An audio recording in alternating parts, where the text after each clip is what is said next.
ความนอบน้อมแด่พระรัตนตรัยอันมีพระพุทธพระธรรมพระสงฆ์เป็นสรณะที่พึ่งขอกราบแนบไต่ไหวสาถวายความเคารพมายังครูบาอาจารย์พระมหาเถรานุเถระตันเจ้าคณะพระสังฆาธิการพระภิกษุสามเณรเจ้าจุโตนจุองค์กุวัดวาอารามพร้อมตึงสำนักที่พักสงฆ์ตัวเด้อเจริญปอนกับศรัทธาญาติโยมทั้งหลายพอออกไม่ออกศรัทธาเนาะตีได้หับฟังกันอยู่ตั้งหอตั้งเฮินตั้งบ้านตั้งจองกันในเวลาตอนบ่ายนะบ่าย3 โมงเวลาบ่าย3 โมงนี่ก็โดยพระมันก็มาฟังรายการของครูบาอาจารย์หลายตุนหลายองค์นับตั้งแต่วันจันทร์ถึงวันศุกร์วันจันทร์นี่ก็เป็นพระละนาทีของตนตัวแห่งอาตมาภาพตุลุงนันชัยวัฒนาคาเสโนจะมาวันจันทร์เนาะสดาเนาะวันต่อไปก็ครูบาอาจารย์ก็สลับซับเปลี่ยนกันไปตามวันละโอกาสดีอาจารย์พระครูอภิวัฒนาวิกรมผู้อำนวยการสถานีคืนสีขาวของเฮาในปนได้มอบหมายถวายเวลาผู้เจ้าตั้งหลายเนาะครูบาอาจารย์ได้มาพบปะกับปอออกไม่ออกศรัทธาก็หลายภาคภาษาตุลุงนิมภาคภาษาวรรณกรรมเป็นภาษายองอนุรักษ์ภาษายองเนาะมาพบมาปะกันในยามวันจันทร์เนาะก็ได้น้อมนำเอาคติธรรมพองกามรดกธรรมพองกาหรือวันนิทานธรรมพองกาเนี่ยมาเราสู่จูกันฟังในลงเนอก็ฟังกันตามอัธยาศัยตามสบายเมื่อวันมาแรงอีกก็ควรจะฟังหนักแต่หลายก่อมป้อนหนักเก่าเพราะว่าเพิ่นก็ไปทำงานกันไปเสาะบีหาเงินกันเนี่ยเนาะแต่ฟังก็ปลงแม่ลงเขานี่ไปไหนมาไหนบ่ได้เนี่ยเนาะฟังแก่งอมแก่เงากันไปในลงเนอออกแรงแห่งไข่มาแล้วก็ระวังพองฟืนไฟนะเดี๋ยวนี้ยามเจ้ากันสีหนาวมาเนี่ยสีหนาวมาสดลอดเนอยามเจ้ายามจีตามหนแห่ง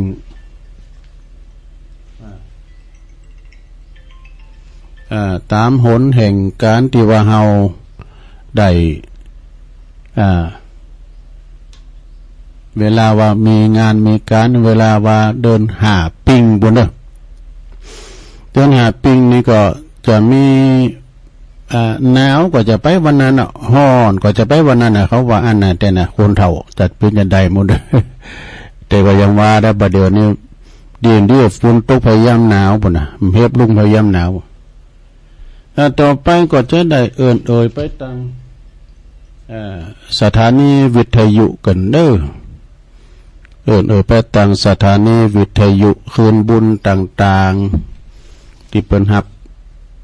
สัญญาณรายการช่วงตั้งแต่เวลา 15 ถึง 17 นาฬิกาก็มีดังต่อไปนี้เด้อขอบคุณสถานีขอบคุณสถานีวิทยุเนาะเดี๋ยวกันเด้อเดี๋ยวกันเด้อสถานีดังก็ว่าจะได้ ก็ขอบคุณสถานีวิทยุของขึ้นธรรมะของชุมชนวัดห้วยตองซักเนอะ FM 98.75 เมกะเฮิรตซ์อยู่ตั้งสายไต่โซนไต่ในเนอพี่น้องตั้งโซนไต่สายไต่ก็ฟังกันไปขอบคุณสถานีวิทยุคณะสงฆ์อำเภอฝาง FM 100.25 เมกะเฮิรตซ์เนอพี่น้องเมืองฝางไม่อายชัยประการก็ฟังกันหลงหลายขอบคุณสถานีวิทยุคืนพระพุทธศาสนาการศึกษาและวัฒนธรรมวัดฝายหินเนอ FM 104.50 เมกะเฮิรตซ์องค์ขลุงในเมืองก็ฟังกันหลงหลายคืนนี้ไปไกล ขอบคุณสถานีวิทยุมนต์เสียงธรรมวัดบุปผารามอำเภอแม่แจ่ม FM 106.25 เมกะเฮิรตซ์เนอร์และก็ขอบคุณสถานีวิทยุบ้านทุ่งเรดิโอ FM 89.50 เมกะเฮิรตซ์อำเภอสันปัดตองเนอร์และก็ขอบคุณสถานีวิทยุวิทยาลัยสงฆ์นครลำปางวัดบุญญาวาส FM 106.50 เมกะเฮิรตซ์เนอร์อันนี้เป็นคืนสถานีคืนบุญต่างๆที่เปิ้นลิงก์สัญญาณนำรายการช่วงเวลาตั้งแต่บ่าย 3 ถึง 5 โมงสู่ท่านผู้ฟังที่อยู่กันต่างบ้านต่างจองต่างหอต่างเฮิรเนาะแล้วก็ฟังกันไปในยามแรงยามบ่ายจบรายการนี่แล้วก็ไปหารายการนั้นจะมีไปจนถึงเมื่อคืนถึงเข้านอนบนเด้อตีจะได้มาอู่มาจ้าเตยของสดพองเนี่ยปังตุนเปิ่มได้มาก็เอาเทปใส่พองเอ๊ะกะหือสะท่าได้ฟังกันตั้งบ้านตั้งจองบ่ได้งอมบ่ได้เงากันเนาะได้ฟังกันไปตอนนี้ไปตุลุงก็จะเอาอันนี้มาว่าพวกกันเด้อเรื่องเก่านั่นมันเล่าใหม่เหตุผลที่ว่าสถานะคุณเฮานี่บางคุณก็ได้ขี่ล้อบางคุณก็ได้ขี่รถนี่นะมันปิ้นจะได้เพิ่นตานยานก็อีเนาะยานก็ถูกมีเหตุเหมือนกันยานก็คือรองเท้าก็ไอ้กันเนาะเพราะว่าเหตุใดเหตุฉันไหนจานนี้ตันถึงมีรถยนต์ตันแล้วก็สิ่งที่อำนวยความสะดวกสบายมากมายหลายอย่างและเพิ่นก็บอกว่าชาติเลี้ยวปังหลังนี่เคยได้ซ่อมสะพานแปลงถนนหนตั้งมากาหนตั้งให้เพิ่นได้เตียวได้ไต่ว่าสร้างสาธารณประโยชน์เพื่อส่วนร่วมไว้ชาตินี้ถึงมีการสะดวกสบายเพราะว่าจะเป็นรถลาโยดยานพาหนะได้นั่งขี่เตี้ยวตังตีนนี่ดอก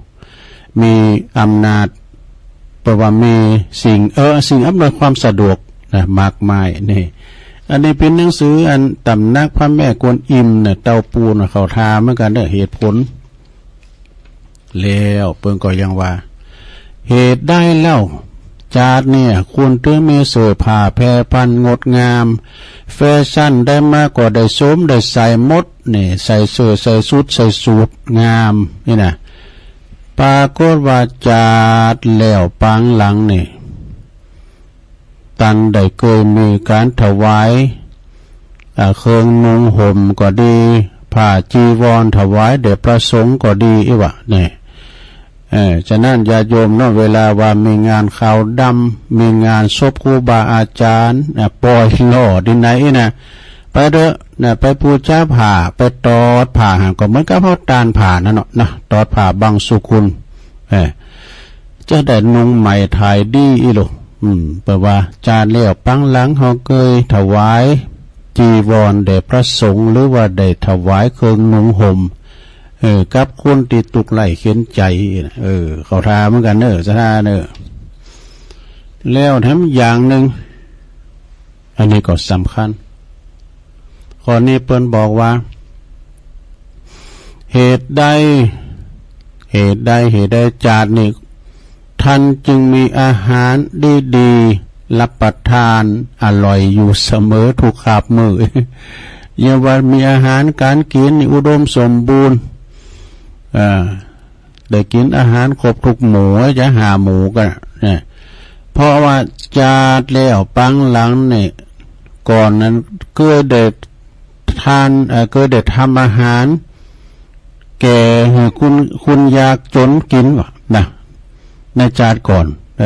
คนเฒ่าคนแก่คนยากจนทุพพลภาพต่างๆนี่เปิ้นอดอยากกันอาหารเนาะเฮาได้ทำอาหารเลี้ยงเปิ้นเนี่ยเปิดห้องตาลเนี่ยกะนะซะนะเปิดห้องตาลเนี่ยเนาะไปหรอเวลางานไหนมีก็ไปเปิดห้องตาลคือเปิ้นได้กินได้บริโภคอีนะเป็นข้าวติบน้ำติบเนาะสถาน แถมอย่างหนึ่งอันนี้จะเอาหาบอมาครับเนาะมันจะหาอนะหาบออาจารย์พระครูก็จังวาเนาะครูบาอาจารย์ก็จังวากันหาบอเนี่ยเปิดว่าวัดใดที่มันลมลื่นก้ามันสวยมันงามตึงปืนตึงพักปืนดินตึงไหนกุฏินะเปิดว่ามีหาบอกับกันหาบอใบไม้มีเนี้ยพองเปิดว่ามีหนึ่งบริเวณสองบริวารสามบริการสี่บริหารและก็หาบริกรรมเนาะหาบอนะบริโภคไม่ได้บริเวณนี่ก็สมมติว่าสถานที่ต่างๆเนาะไม่ว่าจะเป็นสาธารณประโยชน์ก็ดีนะสวนออกกำลังกายก็ดีในวัดว่าอารามก็ตามเลยนะบริเวณเปินกว้างอย่างวัดว่าอารามเนี่ยพอเนาะวัดเปินกว้างขวางเนี่ยเป็นบริเวณอันกว้างมันกว้างก็ดูตั้งกึศสร้างห่างแปงนะบริเวณโขงแก้วอารามทั้งสามบริเวณนี่ก็คือเป็นเขตวัดเขตว่ามันกว้างขวางก็ดูต่างมีการไม่งานก็ดูต่างจอดรถด้วยนะเนาะ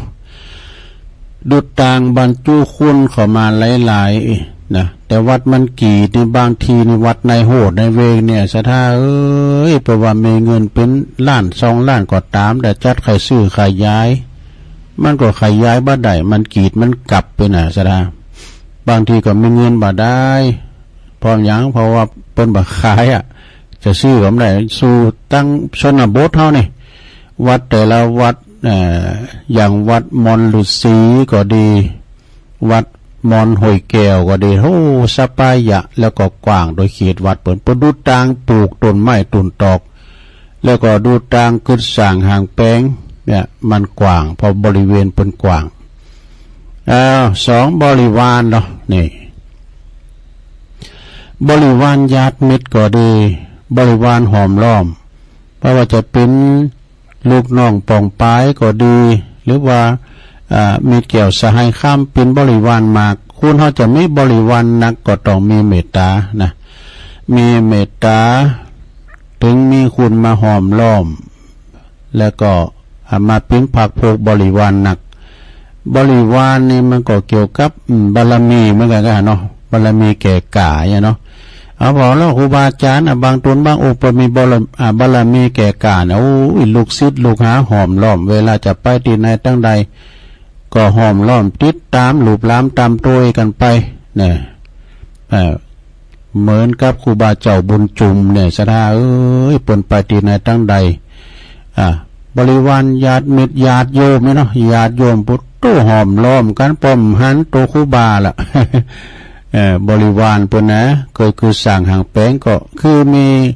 มีความสั่งบุญกันมากเก่าเนาะซะนะบางคนนี่มีอำนาจวาสนาบารมีถึงแม้จะร่ำจะรวยก็ตามเด้อเนี่ยแต่ว่าขาดบริวารนี่ก่อนนะแกบริวารนี่มันสืบเนื่องมาจากนี่ตัวการเป่าประกาศก้านี่เป่าประกาศเพื่อมาทำบุญเป่าประกาศแล้วก็เปิดมาทำบุญห้อมทำไม่นอกก็มีกับบริมาจะมีกับบริวารเปิดนี่ทำกันบอกเปิดทำกันแต่ห้อมทำไม่น่าจะมีบริวารหนักเนี่ยแต่หาเขาของสัมปติบัติได้มันจะมีเป็นอย่างนี้เนาะเอาบริวารตัวอีกก่อนต่อไปเป็นบริการนี่บริการนี่ก็สมมติว่าเขาเข้าไปที่ไหนก็ตามเนาะไปห่างล้านก้ามสังต่างๆเป็นบริการดีไปซื้อครอบซื้อโคมเนี่ยก็ตามไปกัดติดกัดโง่กันเนี่ยก็ตามเดี๋ยวประกาศในขายเนี่ยเป็นบริการดีเนี่ยเจิญเขาในล้านก้ามสังกาแม่แต่ว่าเขาไปราชการก็ตามเลยเนาะสับเตอเป็นก็บริการดีเนาะไปวัดไปวาก็ตามเลยนะเจ้านี่ก็ตุลุงก็ไปปะปีน้องสะท่าเปิ้นมาแอวเปิ้นก็มาทำบุญใส่ซองหอมหือตุลุงเนาะเพราะวันนี้ตุลุงก็ได้เฝ้าวัด ไม่ได้ไปไหนอยู่วัดนะไม่ใช่ว่าเฝ้าวัดคอยบริการเป็นมาหาอีกหลวงพ่อเป็นไปพุ่นวัดพนอนขอนตาลนี่ค่ะเปิ่นไปอบรมประชุมกันเกี่ยวกับเรื่องพระวิยาพระวิญญาธิการกำหนดพระแล้วพอดีก็ได้ถวายการต้อนรับในเมตตาบารมีธรรมอาจารย์ท่านพระเจ้าคณะอำเภอแม่ลาน้อยเนาะอำเภอแม่ลาน้อยนะวัดแม่ลาหลวงนะเปิ่นมาหาหลวงพ่อบ้าก็เลยเอาน้ำเอาย้ำมาบริการพวกนี้กะนะเนี่ยบริการเปิ่นก็มาแวมได้นะมาเอวหาหลวงพ่อเอกะแล้วก็ป้าหลวงพ่อเปิ่นก็ว่าเปิ่นไปผมไปปุ่นมาเนอะไปวัดดอยสัปปันอยู่ไปปีนั่นเจ้าภาพเล่งเพลนเปิ่นอบรมบาลีก่อนสอบเตกะวันพุกนี่ก็หลวงพ่อเขาก็จะได้ไปกะอำเภอจอมต้องกับอำเภอดอยหล่อกะไปถวายภัตตาหารเพลครับพระเนนเปิ่นที่อบรมก่อนสอบอบรมบาลีก่อนสอบมีกูปีลูกสดาปกไปกูปีนะอันนี้ก็ไปถวายการต้อนรับเนาะถวายการต้อนรับในเมตตาธรรมอาจารย์จันเจ้าคณะอำเภอแม่ลาน้อยลืมจือไปแล้วนะก็เคยกันอยู่เคยคุ้นหน้านะก็เขาก็ไม่ใช่สนิทพันเทวะอันนี้เป็นการบริการเนาะเปิ้นเข้าวัดเข้ามาก็คอยบริการเปิ้นมานิมนต์กัสังฆาอีกหรือว่าเปิ้นมาทำบุญก็ตอนรับครับตอนเป็นการบริการไปในตัว4บริหารนี่ศรัทธาญาติโยมวัดวาอารามนี่ก็จะมีกรรมการเนี่ยมาช่วยกันบริหารจัดการภายในวัดเนาะจะหู้ว่าเงินเข้าเงินออกครับผ้าป่ากฐินมาได้ตะฮือมาช่วยกันบริหารบัจจวันลาไว้กระตูเจ้าไว้นะเนาะว่าต้องมีที่มาที่ไปมันต้องโปร่งใสนะบริหารรวมกันอันนี้ข้อที่4แล้วข้อที่5นี่บริการบริกรรมนี่ก็มาได้แก่การสวดโยโกห้องเขาเนี่ยนะบริกรรมพร่ำบนบริกรรมสวดโยโกห้องเนี่ยฉะนั้นวัดวาอารามเนี่ยก็มีการบริกรรมการสวดการโยสวดโยโกห้องต่างๆเมื่อวันเมื่อเจ้าเมื่อแรงเนาะทำวัดเจ้าวัดเย็นสวดแบบเมืองแบบไทยเอกอันนี้การบริกรรมก็คือการท่องบนสวดมนต์ต่างๆเนี่ยมี5บ่สถานเอามาลูกขาเวลาใดจะเดีย1บริเวณ2บริวาร3บริการ4บริหาร5บริกรรมจบลงไปศรัทธาญาติโยมทั้งหลายตอนนี้ไปก็เอานี้มาวาดกั้มก่อนเนาะคติธรรมของหลวงพ่อเพิ่นว่าหลวงพ่อใหญ่นะที่ปรึกษาเจ้าคณะอำเภอดอยหล่อในเมตตาบารมีธรรมหลวงพ่อพระครูสุนทรธรรมานุโยกหลวงพ่อใหญ่ที่ปรึกษาเจ้าคณะอำเภอดอยหล่อวัดพระธาตุโขงขาวเปิ้นก็คือคติธรรม5ข้อเหมือนกันเลยตามตุลุงได้มาฟังเปิ้นก้าในก่อนที่เปิ้นจะหือปอนเนี่ยตั้งญาติโยมเปิ้นก็จะขอนิมนต์หลวงพ่อได้หือคติธรรมหรือว่ากล่าวสัมโมทนิยกถาก่อนที่จะเอาปอนนี่นะหลวงพ่อเปิ้นจะยก5ข้อนี้มาเสมอนะมีฮัก5อย่างนี่ฮัก5อย่างไม่ยังพองเพราะว่าข้อที่1ฮักวัดเหมือนบ้านนี่2ฮักลูกหลานฮักงานเหมือนชีวิตข้อที่2นะฮักงานเหมือนชีวิตข้อที่3ฮักศิษย์เหมือนลูกหลานนี่ฮักลูกศิษย์ลูกหาปานเนนเทนน้อยนี่กะ4ฮักเจ้าบ้านเหมือนปีนอกนี่5ฮักเพื่อนพ้องพวกพ้องเหมือนฮักตัวเองนี่นะเปิ้นก็จะอธิบายเป็นข้อนี่จะจามก่อมจามเอาแล้วมีคันหูดังยันมาจามใส่ใส่ไม้นี่หรอสะดุ้งยะในโลกเด้อกดเอา ฮักหายอย่างนี่ข้อที่หนึ่งนี่ฮักวัดเหมือนบ้านศรัทธาญาติโยมวัดว่าอารามว่าครูบาอาจารย์วัดไหนก็ตามเพื่อก็ฮักบ้านฮักวัดเหมือนบ้านก็ที่อยู่นะที่อยู่เฮาก็คือที่อาศัยที่อาศัยตุลุงก็สอนฟังอาจารย์ท่านพระมหาวิษณุจารุธรรมโมปนก็จังว่านี่ถ้าว่าพันเนรตุนได้มาอาศัยวัดด้วยเนาะก็ไม่ใครดีแต่ว่ามาเนี้ยวัดอาศัยทันนี่นะคือว่ามีเนี้ยก็ช่วยกันช่วยกันพันเนรต้องช่วยกันปฏิบัติปัดกวาดคือวัดว่าอารามมีความสะอาดเนี่ยนะบริเวณที่กว้างก็ถึงมันสะอาดถึงวันนี้ก็ช่วยกันปัดกันกวาดโอ้บัดเดียวนี่ขี้โคตรตกขนาดนะซะได้บ้างไปพอวันนี้กูเจอตุลุงเลยกวาด2 รอบกว่าเจ้าแรงชัดเดยกวาดมา7 หมายลุ่มมาหึ่งเดี๋ยวนี้เหมือนเก่า ใบไม้มันจะหลุดนี่ฮะแล้วลุ่มตีก้ามมันก็หลุดมาเหมือนเดิมเนี่ยหักวัดเหมือนบ้านก็คือที่อยู่ที่อาศัยเฮาบริเวณวัดเนี่ยก็ต้องพอก้อยดูแลตัวลุงก็สอดแอวเมื่อค่ำยามคืนเวลาหมาเห่าก้ามจังก้าเนี่ยแต่เอากลมบีบนี่ส่งไปส่งมาหลอบถาดหมาขอหกด้วยลุ่มมันจะกลัวก่อนนะอันคุณเนี่ยจะมาเนี่ยมันมีแล้วสุดท้ายก็เจ้าตีเปิ้นออกสอดจ้าไอ้นะสำเตยเจ้าตีเจ้าเด่นเปิ้นออกสอดจ้าเนี่ยหมามันเห่าข้อที่2แล้วเนอะข้อที่1เนี่ยรักวัดเหมือนบ้านฮักงานเหมือนชีวิตนี่ข้อที่2เนี่ยนะตัวตุลุงกรมหารหลวงพ่อท่านพระครูสาธุกิจจันนันท์เนี่ยเปิ้นก็ได้ย่างได้อยู่เหมือนกันแล้วก็งานก็คืองานส่วนโลมงานในคณะสงฆ์แต่ว่าแนวก็ปิกมาก็เปาคำเนาะเปิ้นไปที่พวกที่พุทธมณฑลใหม่บุนะสำนักงานพุทธมณฑลหลวงพ่อใหญ่หลวงพ่อพระเดชพระคุณท่านเจ้าคุณพระเทพมังคลาจารย์เจ้าคณะจังหวัดเนี่ยเปิ้นก็เอาพระเจ้าลงมาเอารถเคียนมายกกันเนาะมาประดิษฐานไอ้กะหลวงพ่อก็มาปกคำเมื่ออันนี้งานเอกสารก็อย่างอาจารย์พระครูอภิวัฒนวิกรมเนี่ยเป็นเลขาเนี่ยโอ้งานพิมพ์ครับเนี่ยหนึ่งทะลุไปเนอะอันนี้ก็คือรักงานเหมือนชีวิต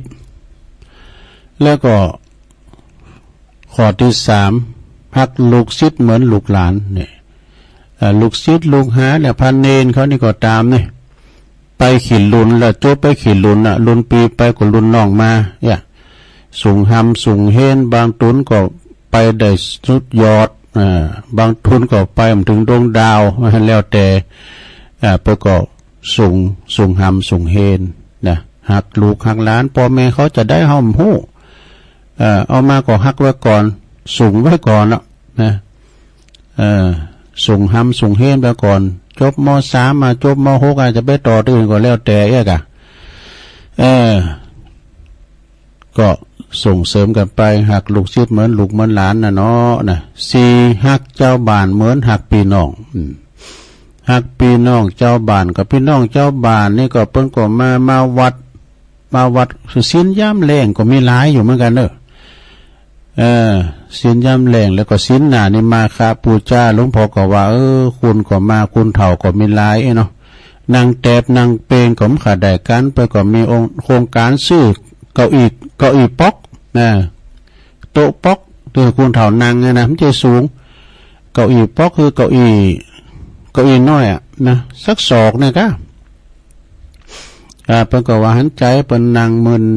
นางแตบนางเปงได้ก็จะซื้อเลยก็แล้วพอก็จกมา2,000ตัวลุงก็จกมา600ก็เป็นน้อยห้อยน้อยนี่เอาไปจะเอาไปครับตัว200รู้เดี๋ยวนี้ได้จะหลายแล้วเหมือนกันเด้ออาจารย์เนี่ยกับศีลหน้าเนี่ยก็มาขาปูจาเนี่ยก็ แปลงใจหาศรัทธามันนางแตบนางเปล่งบ่ได้ลูกก็โอยนางก็โอยน่ะนี่ ฮักเจ้าบ้านเหมือนปีเหมือนต้องก็เป็นปีเป็นน้องกันทั้งหมดศรัทธาญาติโยมเนาะหลวงพ่อไปก่อนน้ำเกิดหินเกิดที่นี่อันนี้ได้ตัวลุงแล้วมาปลอมบนเอาข้อสุดท้ายลงเดี๋ยวจะเล่านิทานฟังนะข้อที่ห้านี่รักพวกพ้องเหมือนรักตัวเองนี่อันนี้เป็นคติธรรมของพระเดชพระคุณหลวงปู่เนอะหลวงปู่ใหญ่เขานะเจ้าอดีตเจ้าคณะอำเภอเป็นเรียกว่าที่ปรึกษาเจ้าคณะอำเภอดอยหล่อในเมตตาบารมีธรรมหลวงปู่พระครูสุนทรธรรมานุโยกเนอไหวสาบารมีธรรมเอาเปิดมาไว้หน่อยหลักเอากำกำจ้าเปิดมามาเล่าสู่จู้กันฟังขยายไปเนาะสะดาเนาะเอาละตอนนี้ไปตุลุงจนเรานิทานมากันเด้อนิทานเก่าเมื่อละนำมาเราลืมใหม่แต่พี่จะได้เกี่ยวกับความกตัญญูเนี่ยนะนิทานยายแก่สอนลูกและก็ลูกสะใภ้เนี่ยเอาอันนี้ก็มียายแก่คนหนึ่งนะคนเฒ่างกเงินแล้วยายแก่นี่ก็ปิ้นแม่ยิงโหก็ยายแก่ก็ปิ้นแม่ยิงก็อย่างในตุ ยายแก่นี่ก็มีลูกอยู่กับลูกบ่าวลูกชายนี่นะลูกบ่าวนี่ก็แต่ก่อนก็อยู่กันสองคนเนาะหากินกันไปแล้วก็ลูกบ่าวก็เสาะเบหาเงินเลงแม่มาเลี้ยงแม่มาเลยแล้วก็ตากตำทำงานนักเจ้ามาก่อนลูกหนึ่งเข่าเป่าไฟทำอาหารให้เลี้ยงแม่แล้วก็เดี๋ยวไปหับจ่างทำไมแล้วก็ปีกมาก็มาตักน้ำให้แม่อาบก้ามยังก้ามมาป่อนข้าวป่อนน้ำนี่อยู่นี่เป็นประจำชั่วว่าบ่อายเก้าแต่มันเป็นลูกโตนมันคนเดียวโอ้อายมึงก็ดีเอาเมียก็มาเอาลูกเอาเมียก็แม่จะได้อุ่มหลานมันก็ไม่ใครเอาเตออยู่ด้วยแม่โอ้ขยันขยอเลยไปได้เมย์มาคนหนึ่งนะก็เมย์มาคนเดียวนะเอามาปิ้นลูกไปไม่ก็ดีว่ะลูกไปเพื่อนนะในไม่ก็ดีหุงหาอาหารเลี้ยงแม่โพจะดีแหละนะเอาเข่าลูกไปแก้วอันคนเฒ่าเนี่ยแก่มากแล้วเนาะเฒ่ามาก็ทำมันยังก็งกเงินเนี่ยแก่มากแล้วทำอันยังก็บ่ใครได้ละนี่นะลูกไปจึงบ่ใครสอบละนี่นะบ่ใครสอบเที่ยวด่าแม่ยายด่าแม่ผัวต่างๆนั่นนะทางที่ว่าเมื่อก่อนนี่เป็นสนับสนุนมาปีนป้ายแต่เอาขอมาดูถึงพวกนี้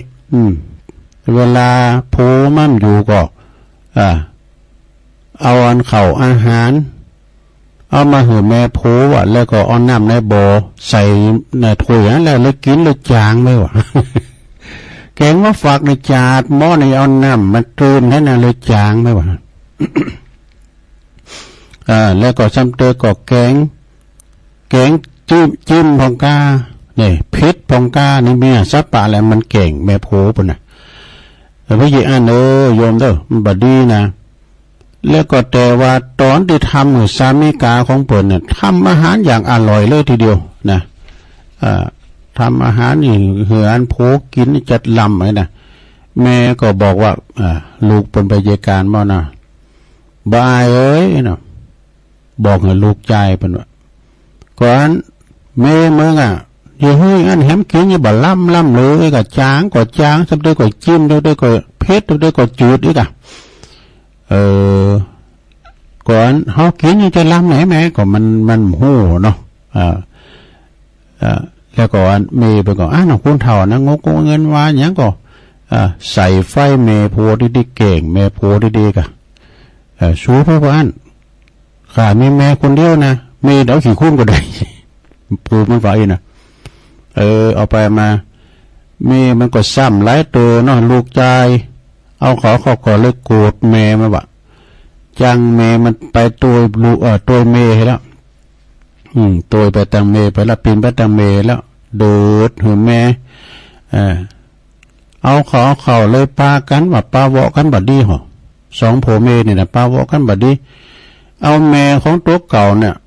เอาห่อเสือวะนะถ้าเป็นเสือถ้าเป็นอย่างศาสตร์ยาวเนี่ยจะเอาห่อม้วนห้ำปากันแบกจะเอาไปเผาที่ป่าจ้าหัวหันดูโอ้อากตันอยู่นี่นะบ่ฮู้บุญฮู้คุณมาเจอฟังกรรมเมเนี่ย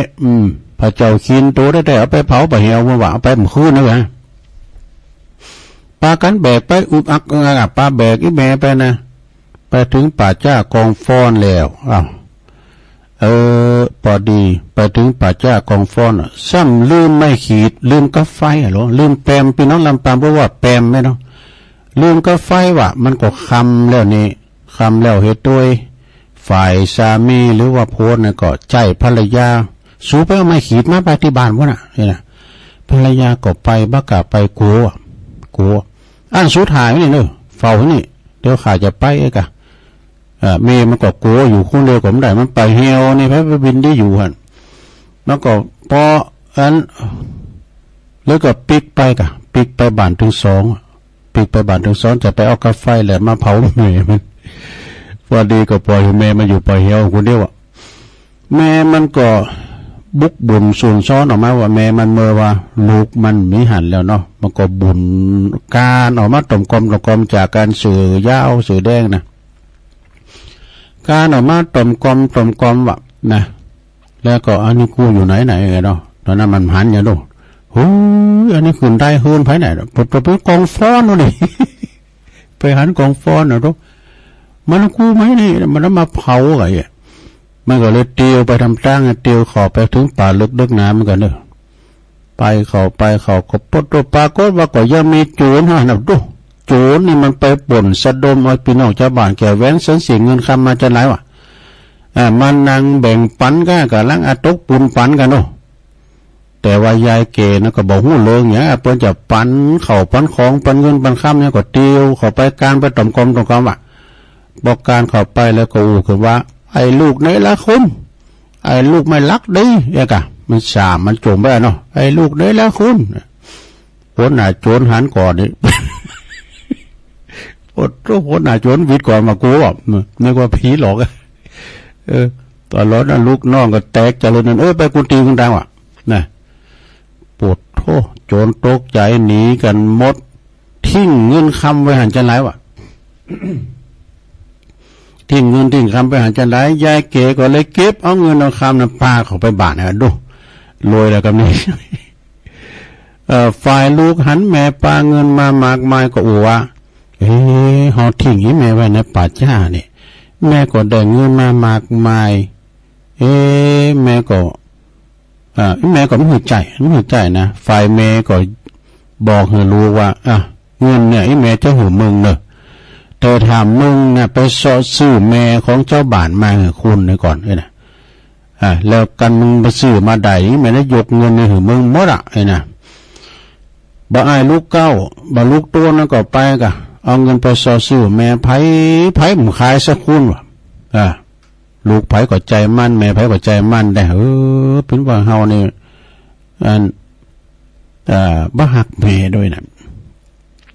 ไปเสาะซื้อที่ไหนก็ไผก็ขายว่าแม่ไผแต่ขายเนาะลูกใจก็ปาเอาเงินนั้นเดินไปทุกบ้านทุกเมืองไปเสาะขอซื้อแม่ของพี่น้องชาวบ้านบ้านใดก็เลยกลับนะแปลงคอตกปีกมาบ้านแต่พอมาถึงบ้านแล้วแม่ก็เลยบอกว่าเนี่ยลูกเอ้ยนะแม่เนี่ยจะมีคุณเดียวเนอะแม่เนี่ยจะเอากี่คุณก็ได้อีกอะแม่นี่พระเจ้าคินนะอีแม่เนี่ยก่อนที่มึงจะเกิดมาน่ะอีแม่ทรมานขนาดไหนมึงมาปฏิสุนจะอยู่ในท้องอีแม่เนี่ยนะจะกินยังเพชรก็กูว่ามึงเพชรด้วยจะกินเนี่ยกูเป็นลุ่มพิษดูเนี่ยนะมันก็ว่าไปหำไปในว่ามึงซื้อแม่ไผ่มั่มขายมึงเอาสตางค์เนี่ยไปซื้อแม่เจ้าบ้านมาไอ้กะพอดีก็เอาสตางค์เนี่ยไปซื้อแม่ไปถึงได้3 เฮือนก็ได้วะได้เลยวะ ซื้อง่ายหรือแม่ก็ว่าโอ้มันได้กายเมมันน้ำมันเนาะขายกันมาเว้ยหน่อยนะไปเขาห้องจำน้ำมาแล้วไหนก็ไปได้เมมาแล้วแล้วก็ฝ่ายว่าเมเก่ามันนะเมเก่ามันที่มาคิดดิ้มให้น่ะฝ่ายแม่มันหันตนกับสามีเนี่ยเอาให้แม่ไปควางมีปะเหี่ยวเดินเงินมามากมายก็เอายิ่งกว่าสูลองเอาขาไปเผาบ่เลยดูอาจจะได้นักเลยแม่กับนายดูเพราะขามันหนุ่มอยู่นี่นะแต่กับนอสามีก็หันตัวก็เลยเอาศาสตร์เอาเสือน้ำม่นแบกเม่มันไปในปัจจานะแล้วก็ไปจุดไฟเผาไฟคอกเม่มันตาย จับเนาะไม่ได้สักบาทแต่ปรากฏว่าไฟถูกไฟคอกตายไปว่ะนี่เรื่องนี้ก็จบลงไปนิทานเดินนี้เป็นสอนหัวว่าสอนให้ลูกหูจักบุญคุณของพ่อของแม่เนอนี่จะใจประว่าและจี้หือหันถึงการเนรคุณพ่อแม่เนี่ยภายเนรคุณพ่อแม่ถึงใดนะสดาญาโยมทั้งหลายลูกเนเนี่ยคือเนยังเนรคุณบ่ฮู้คุณปอคุณแม่คุณปอคุณแม่เนี่ยโอ้ยเหลือคุณอันใดอันหนึ่งที่เปิ้นได้เล่งดูผู้ปาดมาเวลาเปิ้นเล่งเฮามาเนี่ยเฮาก็เล่งเปิ้นตอบพระคุณของปอของแม่นี่มาเป็นอันดับหนึ่งเพราะว่าไผก็ตามแต่ว่าบ่ลืมคุณผู้มีอุปการะคุณผู้มีบุญคุณล้นเหลือแม่นว่าจะเห็นจบเป็นด็อกเตอร์ก็ตามแต่ว่าถ้าว่ามีความกตัญญูนึกถึงบรรพบุรุษนึกถึงบุญคุณพ่อแม่นะเราไปมันหลอดเพิ่นว่านะฉะนั้นเฮาก่อนเวลาพ่อแม่บัดตายโดยก็เลี้ยงโดยกายนะเวลาพ่อแม่เฮาลุ่มหายตายละก็เลี้ยงโดยวิญญาณก็คือมันต้านคู่ข้าวคู่น้ำไปคือเปิ้นเนี่ยอย่าตุลุงว่ามันเรื่องๆเนาะกินต้านไปฮะเปิ้นเอาอันนี้ทำกรรมหนึ่งเลยสระเด้อเวลาตุลุงถึงเปิดเลอะจะเอาอันนี้มันเราสู่จูกันไฟกันฟังเป็นหนังสืออนุสรณ์นะหนังสืออนุสรณ์ในงานพระราชทานเพลิงศพพระครูสุนทรสิทธิธรรมเนี่ยตุนาสินทรซึ่งเป็นพระอุปชาตุลุงนั่นเนี่ยเปิ้นอายุได้80พรรษาได้60เนี่ยตุนานี่เปิ้นใจดีและเปิ้นก็เสียแก่ชีวิตไปตุลุงก็ไปโจยงานเป็นจุนว่าได้พระราชทานเพลิงศพโมดแต่ได้ปีกวัดปีกว่านะก็ 2-3 ปีแล้วกันเนาะหลายปีแล้วว่าเปิ้นอดีตเป็นเจ้าคณะตำบลนำดิบเจ้าอาวาสวัดนำดิบหลงอดีตนะเปิ้นก็มีคติธรรมเป็นหนังสืออนุสรณ์เด้อหนังสืออนุสรณ์ก็คือปิ้นว่าปิ้นนิทานก็มใจก็เนี่ยลงเล่าฟังลงเด้ออันนี้เป็นอันของจีนบนน่ะลงเด้อของจีนบนนะทำไมถึงไร้บุตรนี่นะเพราะความมากในกรรมคุณนี่แปลว่าแต่ก็ในมีต่ำบุญเฉียนถังมีเศรษฐีคุณหนึ่งเด้ออันนี้เมืองจีนบนนะร่ำรวยมหาศาลวะแต่ว่าเป็นคุณทันนีทีเหนียวคือขี้เจี๊ยไปยอมทำบุญทำทานไม่ยอมทำบุญให้ทานนะแม่ว่าจะมีภรรยาและแม่จะมีภรรยาหลายคุณแต่อายุ50 กว่าปีนะก็ยังบ่มีบุตรบ่มีลูกจึงต้องรับบุตรบุญธรรมเปิ้นมาเล่งบุตรบุญธรรมนั้นก็ชื่อว่าจางกุ้ยนี่เป็นลูกเก็บนะลูกบุญธรรมเปิ้นนะเพื่อเป็นทายาทสืบสกุลต่อไปนะแล้วเปิ้นก็ว่ามีขอถามว่า ข้อที่หนึ่งในเมื่อเศรษฐีเป็นปอนะบ่ได้ทำบุญหืดตานทำไมจึงรวยได้นี่ป เป็นก็ตอบว่าก็เพราะว่าบรรพบุรุษของท่านเศรษฐีเนี่ยคือปู่ย่าตาโถเปิ้นสะสมสั่งสมกุศลบุญไว้มากดังนั้นจึงส่งผลให้เศรษฐีได้ร่ำรวยคือเปิ้นมีมรดกตกทอดได้เนาะข้อที่สองละเปิ้นก็ถามว่าเมื่อว่าเศรษฐีเนี่ยนะได้รับอานิสงส์จากบรรพบุรุษแล้วเหตุได้จึงไล่บุตรสืบสกุลหรือมีลูกมิตรเต่าไว้นะเปิ้นก็ตอบว่าแม่ว่าเศรษฐีเนี่ยจะได้รับอานิสงส์จากบรรพบุรุษแต่จาดปางก่อนแล้วก็ตามเป็นแต่ว่าเป็นคุณมากกว่าในกรรมคุณนะจาดก่อนนี่เขาเป็นคุณมากเป็นคุณมากในกรรมคุณพฤติกรรมก็คือไปพิษลูกพิษเมียของคนอื่นครั้นว่าเมื่อมายิงคุณนั้นต่างคันมาก็ทำลายคือทำแท้งทุกครั้งว่ะนะซึ่งก็จะเป็นการละเมิดกฎสวรรค์ดังนั้นจาตินี้จึงไล่บุตรสืบสกุลเป็นกรรมสนองว่าเป็นอย่างอีเนอะแล้วก็ข้อที่สามนะลงนะข้อที่สามไปก็ว่าทำไมเศรษฐีทำไมจางกุ้ยลูกบุญธรรมนะแต่มาเป็นบุตรบุญธรรมแล้วก็ได้รับมรดกไปก็ตอบว่าเพราะว่าจาดก่อนเนี่ยจางกุ้ยนี่เป็นคนได้มีจิตใจกว้างขวางว่ะจิตใจกว้างขวางแล้วก็ได้รับความสงเคราะห์ช่วยเหลือจากเศรษฐีอยู่เสมอว่ะดังนั้นจาตินี้เศรษฐีเศรษฐีจึงต้องมาเป็นถาดเฝ้าสมบัติเนี่ยเศรษฐีจ้างขึ้นเป็นอันถาดเฝ้าสมบัติให้อันเศรษฐีเปิดตอบแทนคุณบุญคุณในจัดเลี้ยวปังหลังให้ความสงขอช่วยเหลือตนมันมีบุญมีกรรมต่อเนื่องกันนะเราเนอะ ข้อข้อนี้ข้อสุดท้ายข้อที่สี่เป็นว่าแม่วาจาดก่อนในเศรษฐีเนี่ยจะได้สั่งบาปกรรมแต่จาดนี่ทำไมถึงลำรวยบ่มีวิธีแก้ไขไถ่โทษความผิดเลยกะนะเปิ้นก็ตอบว่าเนื่องจากเศรษฐีนี่บ่ได้ทำบุญหือทานมากกรรมคุณมีภรรยาหลายคนจนเป็นเหตุพลังทั้งสามในร่างกายสูญสิ้นนี่จึงยอมส่งผลให้ไล่บุตรสืบสกุลถ้าหากตอนนั้นนะเศรษฐีนะเพิ่นได้ทำบุญได้หันมาทำคุณงามความดีหมั่นสร้างบุญกุศลทำบุญหูจักแจ้งเงินในทางที่ถูกต้องมันคัดเกากายใจอย่างน้อยที่สุดนี่ก็จะสามารถชดเชยความผิดและก็มีบุตรธิดาสืบวงศ์สกุล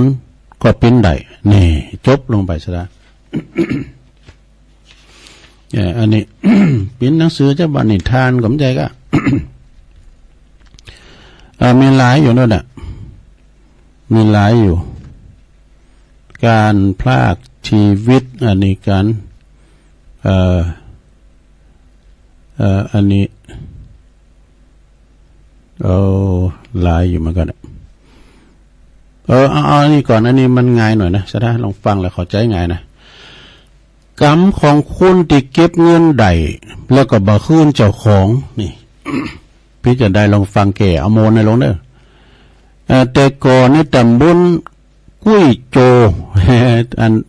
จังหวัดเหนียวในเมืองจีนบนนะลงมันต้องถามจังหวัดเนาะแต่ก่อนที่ตำบลกุ้ยโจมีนายกนี่เป็นอักษรย่อว่าในกนะได้เคยแปลว่าได้เคยหุบเอามรดกของมาเป็นมรดกของตนนี่นายกเป็นคนใจบาปหยาบจ้าไล่ศีลธรรมเป็นตีรังเกียจเกียรติช่างของพี่น้องชาวบ้านโทรไปว่าจนกระทั่งว่านายกอายุ50 ปีได้ป่วยเป็นโรคจิตหั่นแล้วก็ตายไปในที่สุดอายุ50 ปีวะเลี้ยวเปิ้นก่อนเราถึงเรื่องกรรมข้อที่หนึ่งนายกทำไมนายกจึงได้จึงได้ใจแผน ฮุบมรดกของอาเนี่ยทำไมถึงว่าไปลบเอาของอาเนี่ยของอาแต่นี่น่ะทำไมถึงไปลบของตนตอบในจาก่อนในกอในปิ้นปอกกาเนี่ยในกอในปิ้นปอกกาได้ทำเงินทองที่ห่อใหญ่นี่นะตกหายวะนะของเขาเนี่ยก็คือจาดก่อนนะของเขาเนี่ยก็คือกล้าขายด้วยกันเก็บเอาเงินทองนั้นไว้แล้วก็ดังนั้นเบิ้งกับขึ้นมันส่งขึ้นจาดนี้ก็เลยนายกก็เลยจึงได้ใจแผนก้นเอาก้นโกงเอาสมบัติติดจาดแล้ว